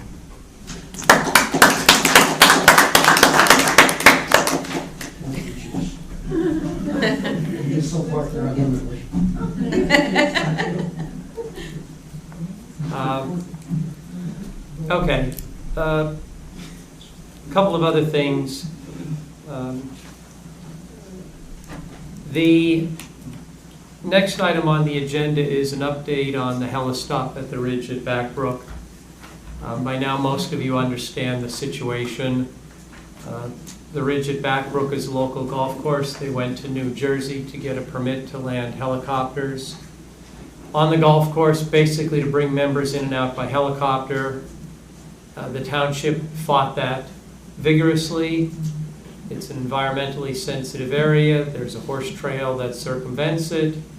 And I'm not going to go back through all the detail, but we fought it. The Sauerland Conservancy joined us. The Watershed Institute joined us. Rowden Headwaters. We had over 1,300 signatures on a petition, but in the end, the state, the NJDOT, awarded the Ridge the helistop license. We had the right to request a formal response to the letter that the Township Committee submitted against granting the helistop license. The engineer told me that if I submitted a written request, they would give us a formal response within a few weeks. There's a statutory provision that says they're supposed to respond within 90 days. Last week was the 90th day since I submitted my request for a response. I've heard absolutely nothing from the state. That's very disappointing. I do intend to follow up. I have a letter into the governor's office. I'm told that I will get a response to that letter. I put that in. You have to do it online, but I did that, I guess, about 3 weeks ago. So really the update is to say that the 90 days have come and gone. I have heard nothing back from NJDOT. That is very, very disappointing, particularly when Governor Murphy ran on a platform of being environmentally conscious. I'm not happy that we haven't received a response, but I am continuing to fight this battle. So we will see what happens. So that's my update on the helistop. We now have a resolution endorsing the township housing plan element and fair share plan. This all goes to the affordable housing issue. We're going to be introducing a number of things tonight dealing with our affordable housing, or some people call it the COA plan. But basically, every municipality is required to offer its fair share of affordable housing. We went through a process. It was a 2-year process, and ultimately got our affordable housing plan approved. We've had public hearings on this in the past. We've discussed it in detail, so I'm not going to go back into that detail. But that plan is reflected in an update to our housing plan element of our master plan. And we need a resolution to approve that housing plan element, and so I'd like to get a motion to approve. I'll move it. I'll second. Any questions at the dais? All in favor? Aye. Aye. Okay. We have, I think I could do these together. We have 2 applications for raffle licenses. One for DTS Partners in Education, and the other for Flemington Speedway Historical. The applications aren't quite complete, but in order to do it at a regular township committee meeting, what I'd like to do is adopt a resolution approving both of these raffle licenses contingent upon Krista signing off that their applications are complete. So could I have a motion to approve that resolution? I'll move, can I move both of them? Yes. Yeah, I'll move them both. I'll second. Both of them? Yes. Okay, all in favor? Aye. Okay. Standing committee reports. Susan Berger resigned from our Historic Preservation Committee. So I'd like a motion to accept her resignation with regret. So moved. Second. All in favor? Aye. Next, item 10, approval of the minutes. I'll first bring the August 8th, 2019 executive session minutes. I gave Krista comments. She put that in the Google Drive. I assume you've all seen those. Are there any additional comments? Could I have a motion to approve the August 8th, 2019 executive session minutes? So moved. Second. All in favor? Aye. The August 8th, 2019 regular meeting minutes. Again, I gave Krista some comments. They were pretty light. They too were in the Google Drive. I assume you all saw them. Any questions? Any additional comments? My only comment is I really like the way we're doing this session. The minutes are more concise, referencing the date or the timestamp on the video. I think that's really working. I would like at some point to get feedback from residents as to how they like it, whether it's more manageable. But I think it's a good change. So thank you. Yeah, I'll second that. I think I've been very pleased with how you've been handling the minutes. And I think they're much more user-friendly. And the fact that we show people in the minutes at what point in the video they can turn to see the actual discussion, I think is very helpful. So I agree with Tim. We should try to get some feedback, but I second what Tim said. I think I'm really happy with how you're handling the minutes. Thank you. So I'll move those minutes. Second? Yeah, I'll second. All in favor? Aye. Before we open to the public, I realized I forgot to mention something earlier on. We undertook a pretty extensive road improvement program this year. We put 6 roads on our list to chip seal. That necessitated our DPW getting out there and stabilizing these 6 roads, and that was a lot of work. There have been a number of other things that have come up over the last year that have necessitated significant efforts on the part of the DPW. As I said earlier, Mark, my running mate, and I are out there on the campaign trail knocking on doors, and we're getting feedback from residents. And there's a theme emerging in this feedback regarding our DPW, and that is that the residents are very grateful and appreciative of our DPW's efforts. We had one resident refer to them as a group of MacGyvers. And I actually think that stuck in my head because I actually think it's an accurate description. Our DPW does a lot more than the roads. This year they've spent a lot of time on the roads. But our DPW, their tasks are very broad. And I'm not sure that everybody really appreciates just how broad their tasks are. When you go to the Friday nights in the park and you see that beautiful manicured Clausen Park, that's our DPW. The East Amwell Museum, we were sorely lacking in parking. The museum turned out to be more popular than we envisioned. We had a parking shortage. And I reached out to Jason and said, we have to do something about this. We can't have people parking a long distance away. As soon as the weather broke, Jason expanded our parking from 5 parking spaces to, I believe we now have 23, and we're working on adding additional parking spaces. Our DPW takes care of security. We now have security cameras in and around this building. We have security cameras around the museum. We will have security cameras in Clawson Park because we've had vandalism issues in the park, so we will have security cameras there next year once we can work that into the budget. Our DPW does that. When the youth came in, when I want to call them kids. They weren't kids. They were, everybody's a kid to me anymore.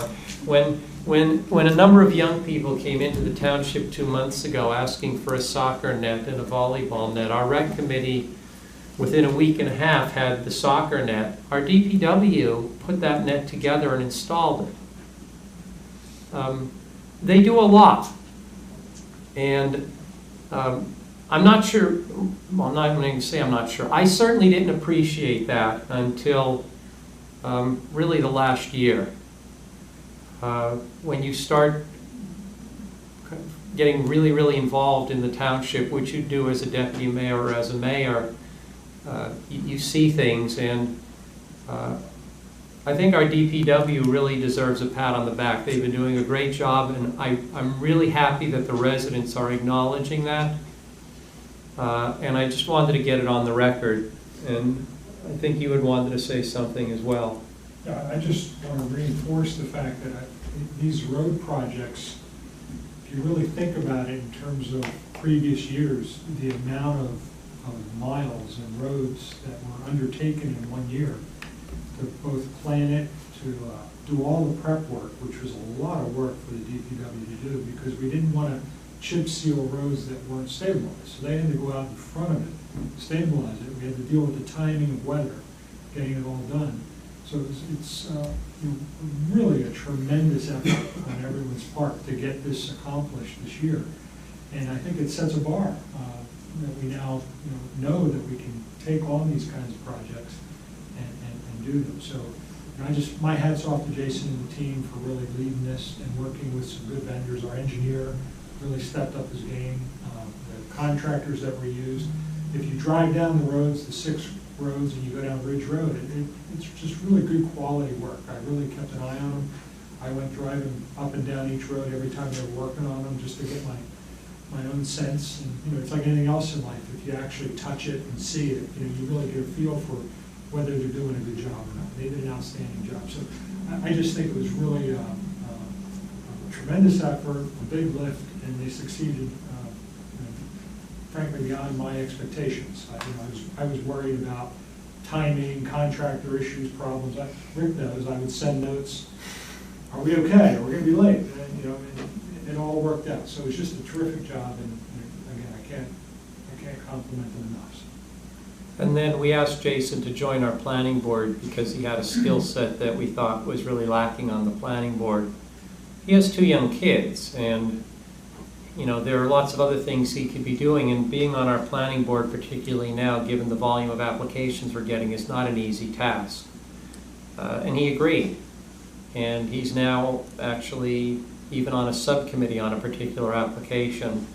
So he's shown a lot of dedication to this town. So those who are here, those who watch this meeting either live or watch a recording, it would be really nice if you sent a note to Jason of appreciation. They don't get a lot of that, and they deserve it. So whatever we could do to acknowledge it, I think it would be terrific. Okay, well with that, I'd like a motion to open to the public. I'll make the motion. I'm really moving in. I'll second. On our first open to the public, we sort of changed the rules a while back. You can talk about anything, whether or not it's on the agenda. We limit people to 10 minutes. There'll be another open to the public if you need to go longer, but to give everybody a chance to speak, and some people have to get home to children, etc. We limited to 10 minutes, so if anyone from the public would like to come up and speak, now is your chance. Come on up, Sue.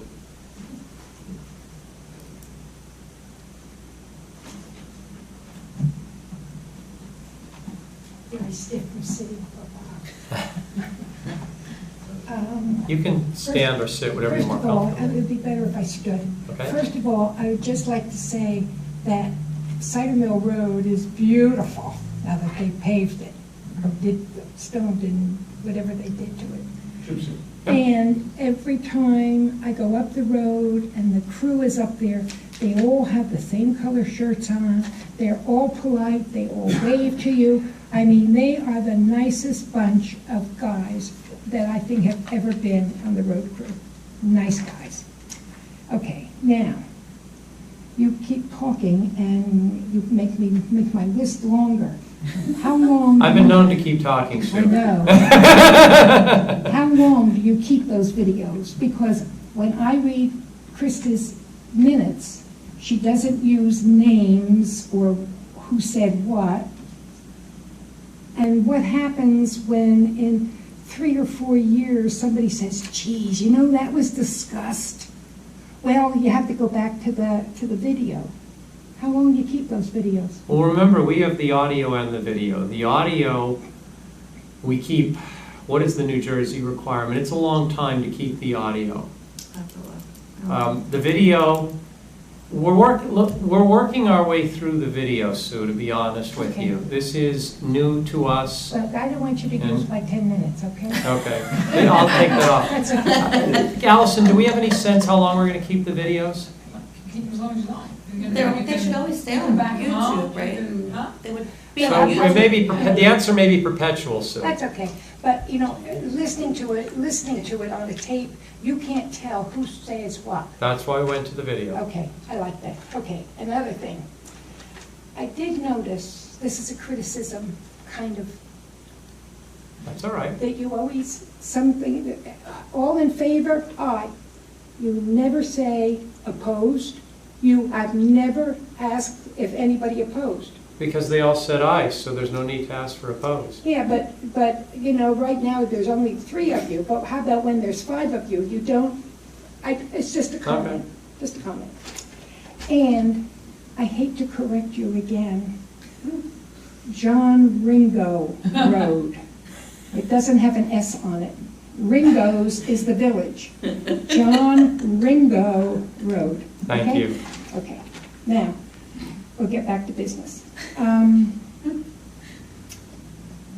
I don't know whether you've talked to the school about their process for dealing with the styrofoam? Extensively, I've had several conversations with Ed Okay. about the Styro Genie, Okay, well, frankly, I thought it was a great idea. and we're probably going to wind up doing it, and we're probably going to wind up splitting the cost, half East Amwell and half the school. Cool. That's what we're trying to I work just on. wanted to tell you that one person said to me, why are they ever using styrofoam? Why don't they use something else? And I just wanted to give that to you. They're using the Styrofoam because it's cost effective, it saves money, but they also recognize the environmental component, and that's why we're looking to do the Styro Genie. Yeah, I thought it was a good idea. I think it's a great idea, and then we can load all this stuff in the Foam Palace. We were looking at locating it outside of the Foam Palace, out here in the parking lot, that trailer. And we would do all of our own styrofoam. The school would bring its styrofoam over, and we would just do it right here. Okay, now, something I watched on last month's, I was very, very upset about the East Amwell Museum because it seems to be on kind of shaky ground these days. And I know they're having trouble getting people- Docents, Yes. yes. But when the CPA, who did the whatever they're supposed to do to the records, the financial records. Well, you prepare a tax return ultimately. Okay, He is the husband of the person who is the treasurer. The treasurer's husband checked on her accounting. That's not kosher.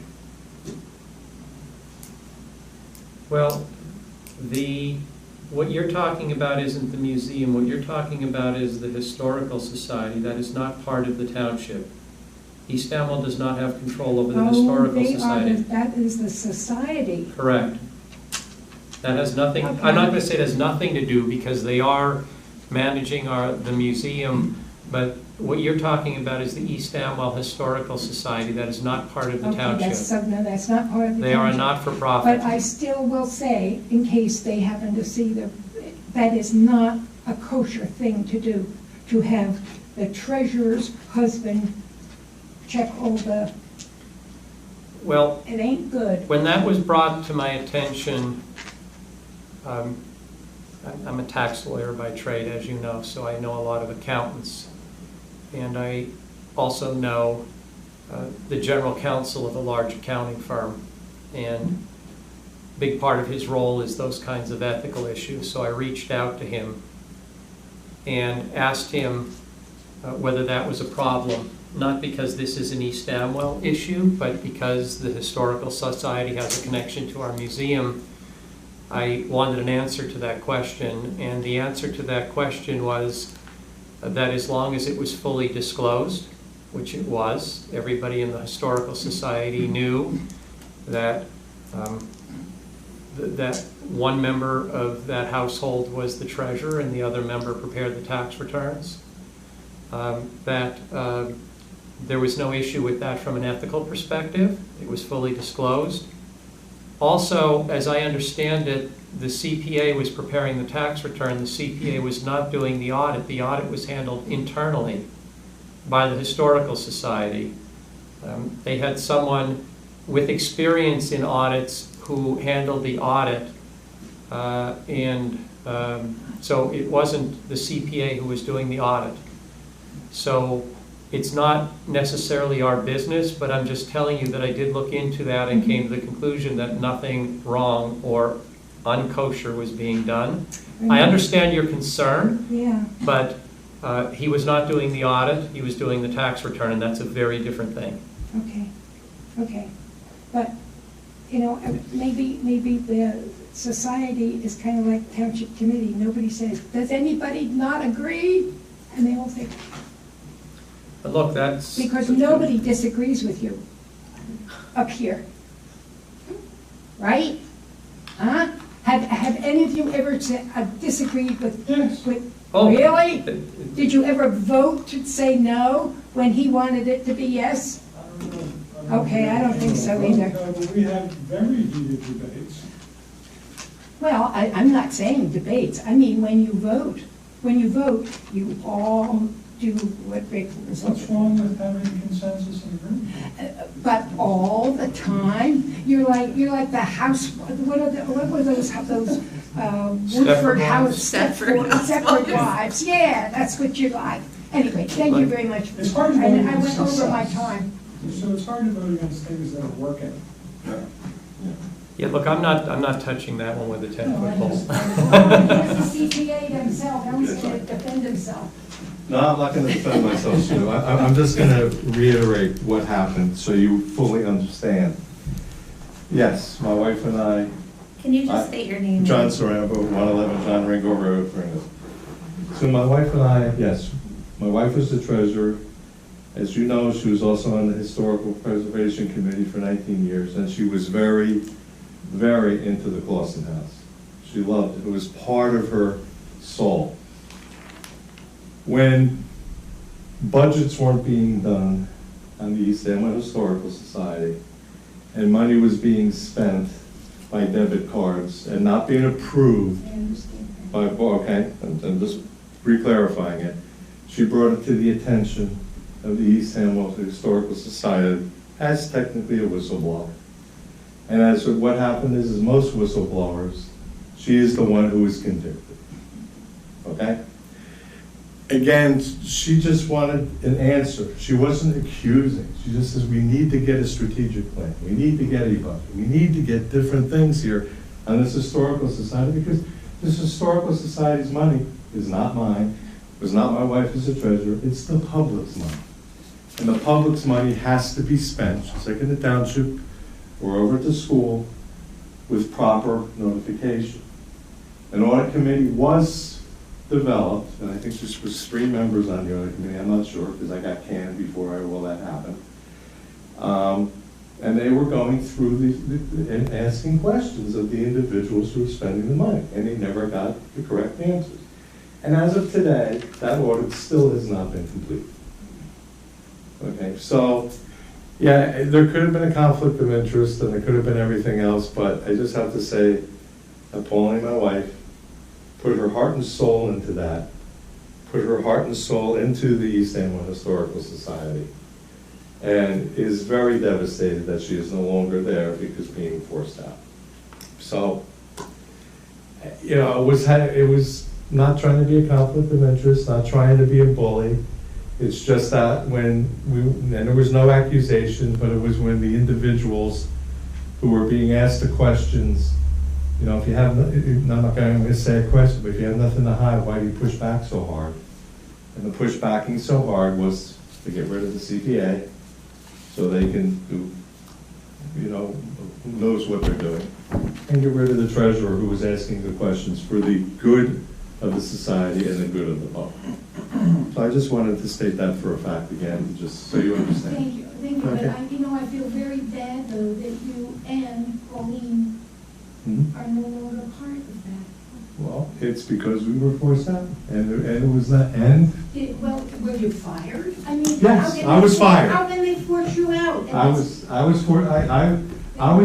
prepared to do the 2018 tax return. I was asking for an inventory of the items, and the inventory of the items was to be because we wanted to find out what was township property and what was historical property. So when you do the tax return, it's a proper tax return indicating who owns what. I was never given that inventory, and then I was told I was no longer allowed. Well, that doesn't mean that you couldn't still be a member, does it? Look, I don't think this debate is going to No, go sorry. anywhere. You're right, you're So, right. It's just, no, but I mean, it's just going around in circles. Anyone else from the public like to speak? Okay, could I have a motion to close? So, second. All in favor? Anyone opposed? Anyone opposed? Okay. I heard you. You should have said yes. You had your opportunity, you had your golden opportunity to say yes, I oppose closing to the public. And I just say, I want to be honest with you, I kind of agree with her, because I've always done that. It says, hey, the way you're aye, anyone opposed. It actually is something that you actually should say for it. I'm not opposed to that. Okay, good. Okay, introduction of public hearing. This is relatively simple. We introduced last month an ordinance to make 2 changes to the existing ordinance for our Recreation Committee. First, we want to change the name from Recreation and Parks Advisory Committee to our Parks and Recreation Advisory Committee. That's more in line with what other municipalities use. Second, we wanted to amend what constitutes a quorum so that we don't have difficulties having a quorum at meetings if the number of volunteers drops below a certain level. So I'd like to have a motion to open to the public. I'll let you do your reading. This legal notice was published in the Hunterdon County Democrat on August 15th, 2019, and it was posted and available to the public since introduction on August 8th, 2019. Move we open the public. Second. All in favor? Aye. Anybody opposed? Nope. Okay. Anyone from the public like to speak about this ordinance? Move to close. Second. All in favor? Aye. Anyone opposed? Okay.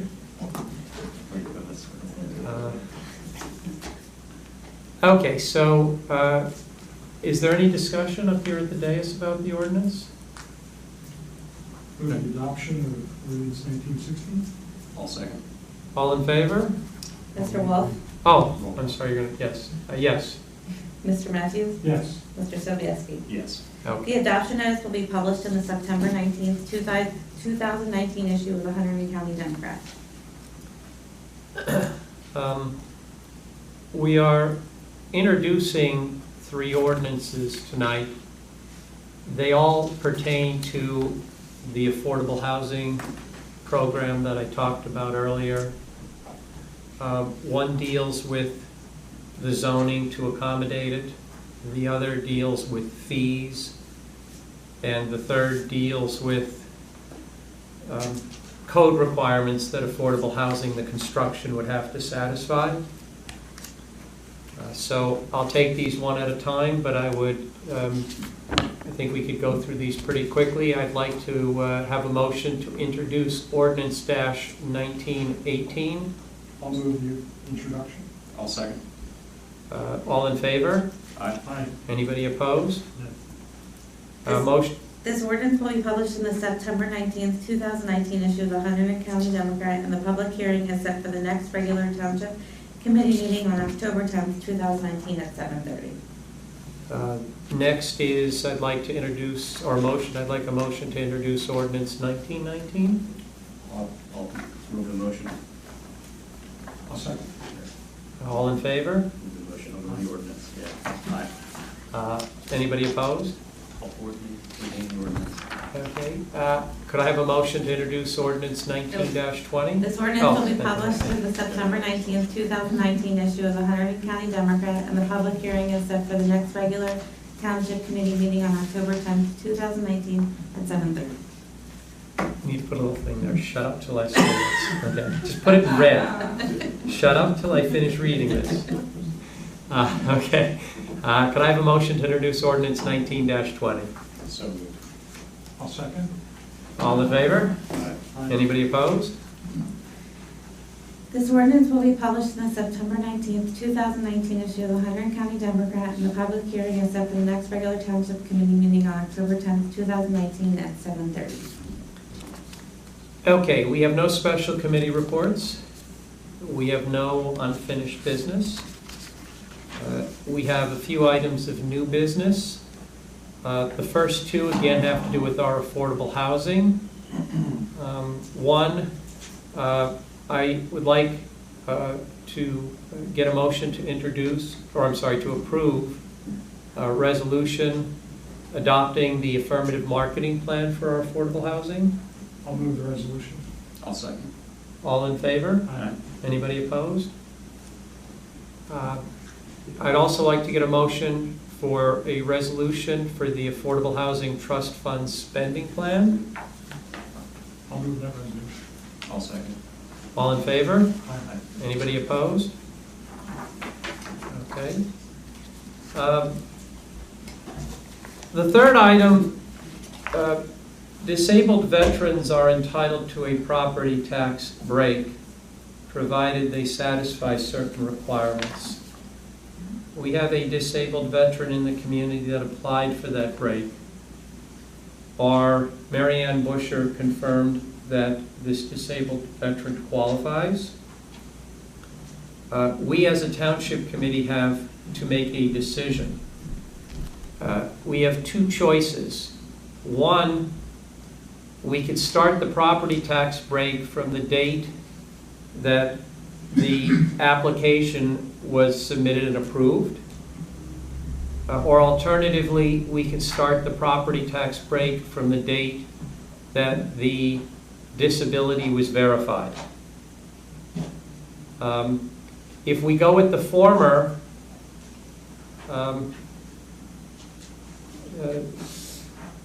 the disabled veteran would owe us about $200 in property tax. If we go with the latter, we would owe, or we would have to return to the disabled veteran $2,344.36. So there's about a $2,550 swing between the two choices. If we start the date the application was complete and approved, then the next payment will be $199, which is just a fraction of what the payment normally would be, but the veteran would be making a payment to us.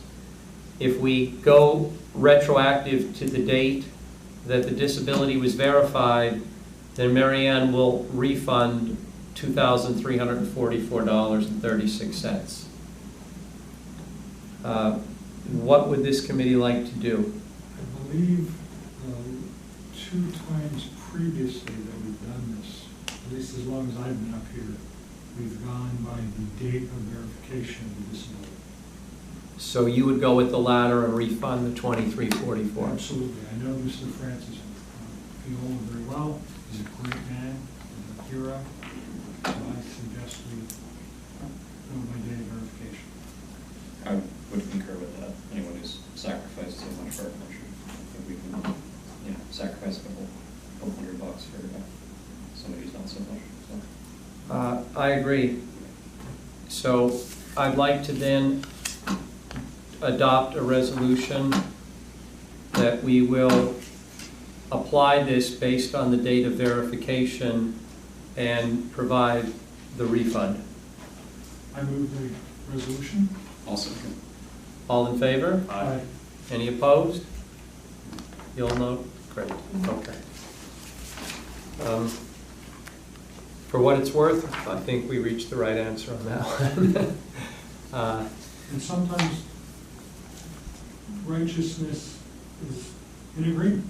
Everyone agrees to the right thing to do. Yeah. So, I would hope she wouldn't take issue with us, agreeing on that one. I don't think the residents would, I don't think we would get any pushback if you brought this to the entire township. I would certainly hope. Okay, next, Krista serves multiple roles, Krista serves multiple roles in the township, one of which is she is our zoning officer. There was a probationary period for our zoning officer. Krista has reached the end of that probationary period.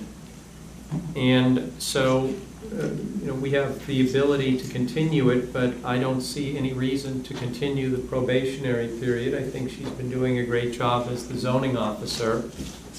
And so I'd like to make a motion to formally end her probationary period. I'll move that resolution. I'll second. Is there any discussion? Just thank you very much. You've done a terrific job. Thank you. And you want to keep doing it, right? Yes. She's finally getting comfortable. Yeah. By the way, I do have one question. How's our backup? Do we still need a backup zoning officer? I just had to use them for a conflict. I had a relative. That's the only time I had to use them, so. But he's been available Yes. for that? Yeah.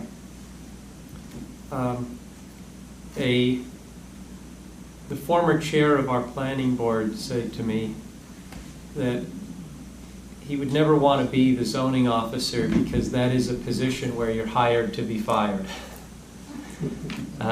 Which basically means it's a thankless job. You always wind up having somebody mad at you. But Krista, I think, has done a spectacular job. The feedback I've received has been very good. So for me, this is another easy resolution. So all in favor? Aye. All opposed? Anyone opposed? All opposed. All opposed? Okay. We are now, can I have a motion to open to the public for the second time? So moved. I'll second. We are once again open to the public.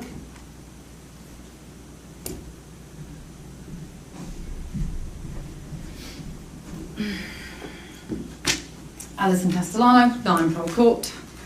I just wanted to talk about the recycling committee article that was in the VIP this month. I wrote the article that went into the VIP, or that was sent into the VIP, I should say. The article that was printed in the VIP was not my article. Particularly talking about the first part of it about Trek's benches. And I just wanted to clarify something that was in there that's incorrect.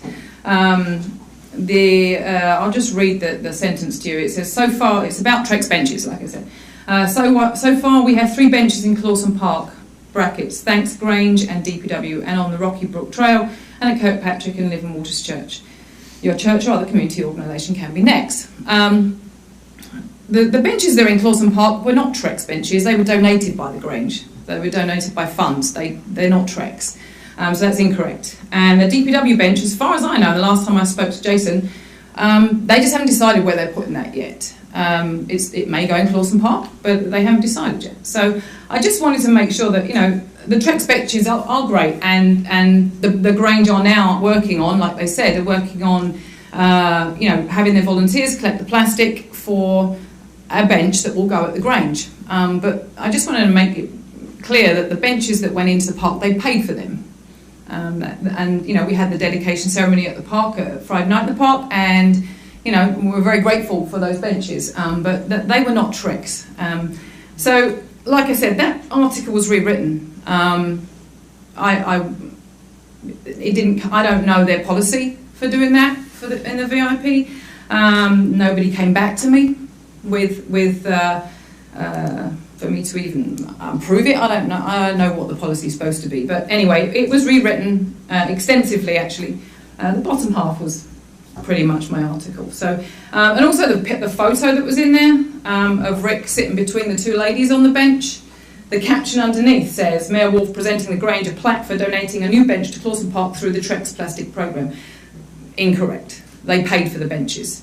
It was not donated through the Trek's plastic programme. From me as a resident, from me as the Parks and Recreation Chair, I want to thank the Grange for the benches that they donated, and that they're now working on the 3rd bench for themselves through the Trek's programme. So that's that. And the bike ride that was mentioned earlier. Before you go on, Chris, since the editor or one of the contributors is here, how does something like that happen, Les? I don't know, really, I'm not the editor. I was in the articles. Okay. But I'll pass it on, of course. Can you come back or have someone come back and report to the committee how something like that would happen? I mean, we make mistakes sometimes. It's not a mistake. I make mistakes, I wish you don't have to be corrected. So. No, it wasn't a mistake. It was a rewritten article. Yeah. And I've had that happen to me before too. So.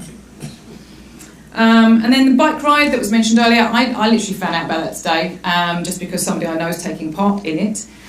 So the details of it, the maps, they've got very good maps, GPS maps on their website, which I'll post all that out on the website, our website tomorrow, so people can take a look just to see if their roads are affected or when their roads are affected. So that's it. Thanks. Thank you.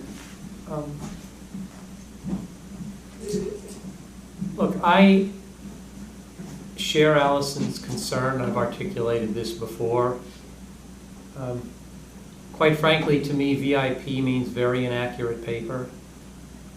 I really wish that rather than using it as a vehicle to further political objectives, it was unbiased reporting that focused on the accuracy of the articles.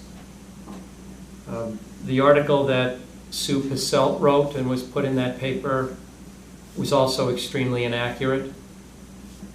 It attributed statements to Ed that he didn't make. This is a small community. People rely on that VIP for news. I think many believe that it's an objective newspaper. It's not. And this nonsense has to stop. It's just not right. If you don't want it to be an objective piece, then you should tell the residents that this is a vehicle for a particular political party to articulate its views, quite often to take credit for things that it didn't do. Tell the people that. Let them know. But if you're going to put it out as something that's an objective newspaper, then provide objective and accurate news. instead of spending so much time trying to come up with political articles. And I can't wait to see what's going to be in October and November based on the last 2 years. Tell people the truth. You're a newspaper. People rely on that for the truth. That's all I have to say on that. Anyone else from the public like to speak? Motion to close to the public? So moved. I'll second. All in favor? No. We're staying here all night now. I'm also going to oppose. We're going to stay. Okay. Do I have any administrative reports? Just bills of the evening. Can I have, well, did you all have an opportunity to look at the bills of the evening? I know you did. I did. Could I have a motion to approve the bills of the evening? I'll move. But I'll second, I don't know. All in favor? Aye. Anyone opposed? Correspondence. Normally we don't talk much about the correspondence, but I do want to discuss something this evening and get the view of the Township Committee. When there is a DEP issue in East Amwell, we will get a letter from the DEP. The township will get a letter that tells us that there is a DEP issue.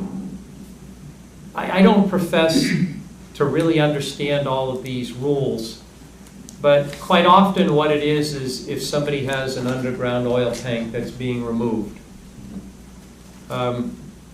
Those things had a tendency to leak. When they're removed, quite often there's some remediation involved.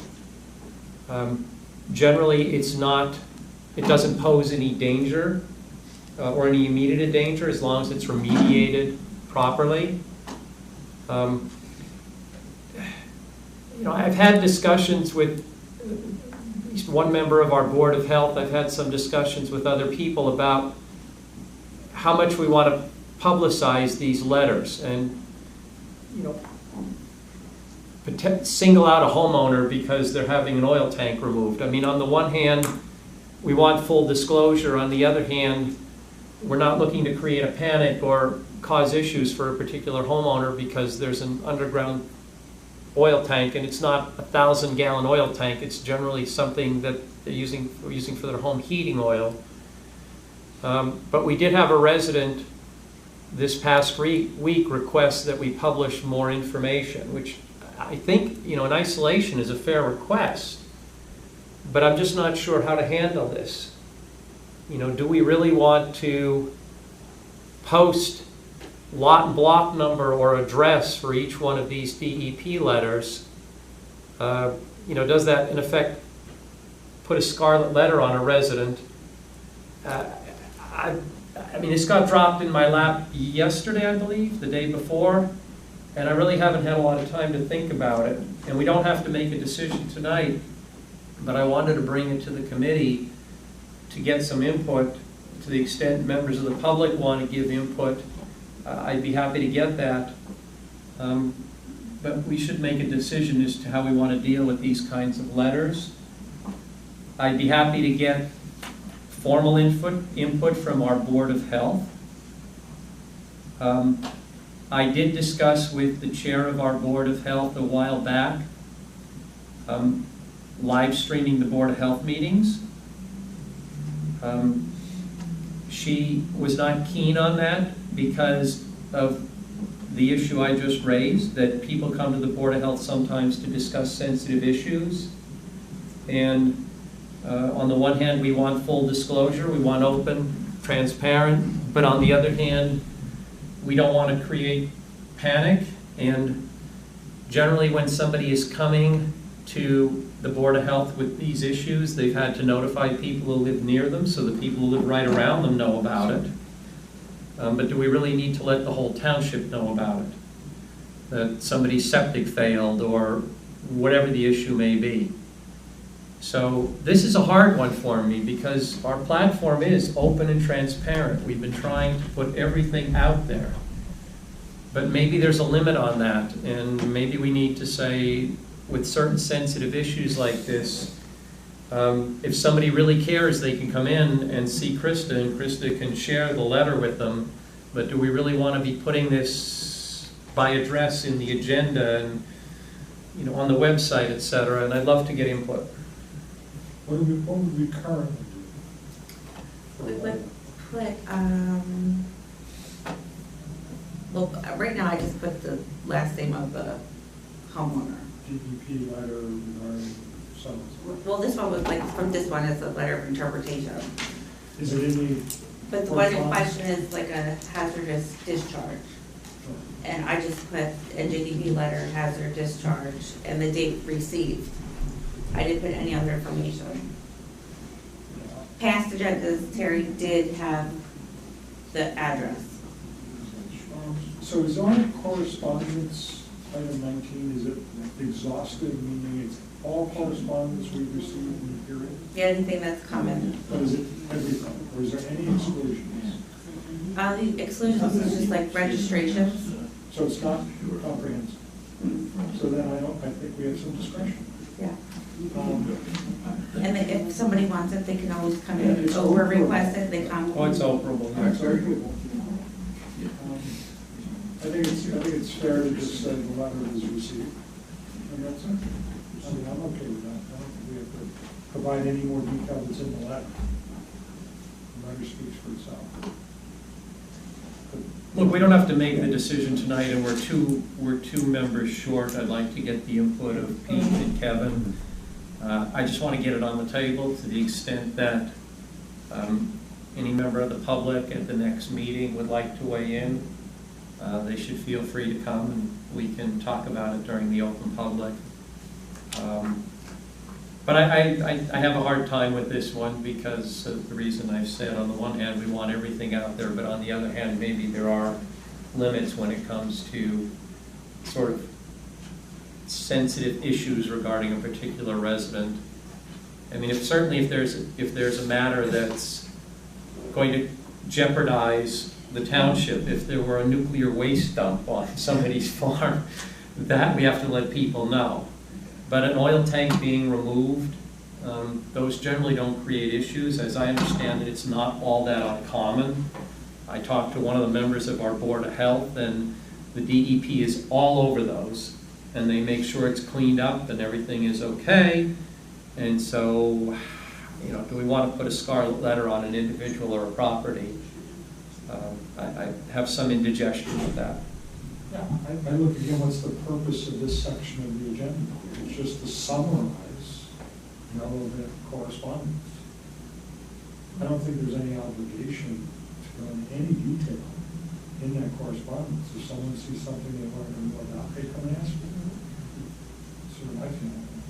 It may change, and we should have this discussion. We should, but I mean, think about it, and let's put it on the agenda for the next township committee meeting, and put it as an agenda item. Something we could talk about before the first open public, so if anybody wants to weigh in, they could weigh in during the first open public. Yeah, put it under the special discussion so they don't have to wait till the second. And anyone who'd like to come and weigh in can come and weigh in. I'd like to make one comment though, on, not really correspondence, on the state police report, and something that wasn't on it, but just happened on my route, just as an FYI for the community. So over the years, I've noticed a beer can being thrown on my property. I have about 500 feet of frontage. And it's always in the same place on roughly the same day. So my sense is there's somebody who's just topping off a beer at this particular time. Then it's evolved from a beer can of 12 ounces to a quart. Well, this gets a little dark. Okay. So it was quarts. Okay. Then it evolved to little bottles of vodka. So the beer can stopped, but it was the bottles of vodka. And then that evolved to Fireball, the bottles of Fireball. But most disturbingly, I've now found 2 hypodermic syringes. Oh, that's not good. Yeah, that's right. In the space. So, you know, I don't mean to make light of this, but I think this opioid crisis, this issue of these kinds of drug abuse, is in our community, it's in our state, it's in our country, and it's a horrible scourge. And, you know, when you see that, you're walking down the street with your dog and you see essentially a bloody hypodermic needle laying in the road, it really makes you stop and wonder, you know, what the heck's going on. So I don't know what to do about it, but it's sort of my own little police report for what's happening on Windale Road. But I just wanted folks to hear that because it shocked me, and it's sort of evolved to that point. Well, I can tell you on my road, because I clean it usually every 4 to 6 weeks, I take the ATV, go up and down Anderson Road. And I'll pick up a fair amount of garbage, but most of it is empty beer cans. A lot of empty beer cans. They swing around under Dunker Church, but there are a lot of beer cans alongside the road, and it's not just on Rynearson Road. I notice it on other roads when I'm running, but I'm particularly sensitive to it on my own road. And you know, those are relatively light, so when you get a storm, I'm sure a fair number of them are just washing down into the Neshannock, so I'm not seeing the full scope of it. It is disconcerting that people are out there driving these narrow country roads and drinking beer, because these are not full beer cans, they're empty beer cans. And that is disconcerting. I'm not sure what to do about it. I've thought about putting up a camera and trying to catch whomever is doing it, and maybe at some point I'll do that. But it is disconcerting. Any other questions, comments on the correspondence? Anything else we need to do tonight? Motion to adjourn? So moved. I'll second. I'm opposed. I'm also opposed. We're here until. All in favor? Aye. We are adjourned. Carl? Thanks, guys. Take care.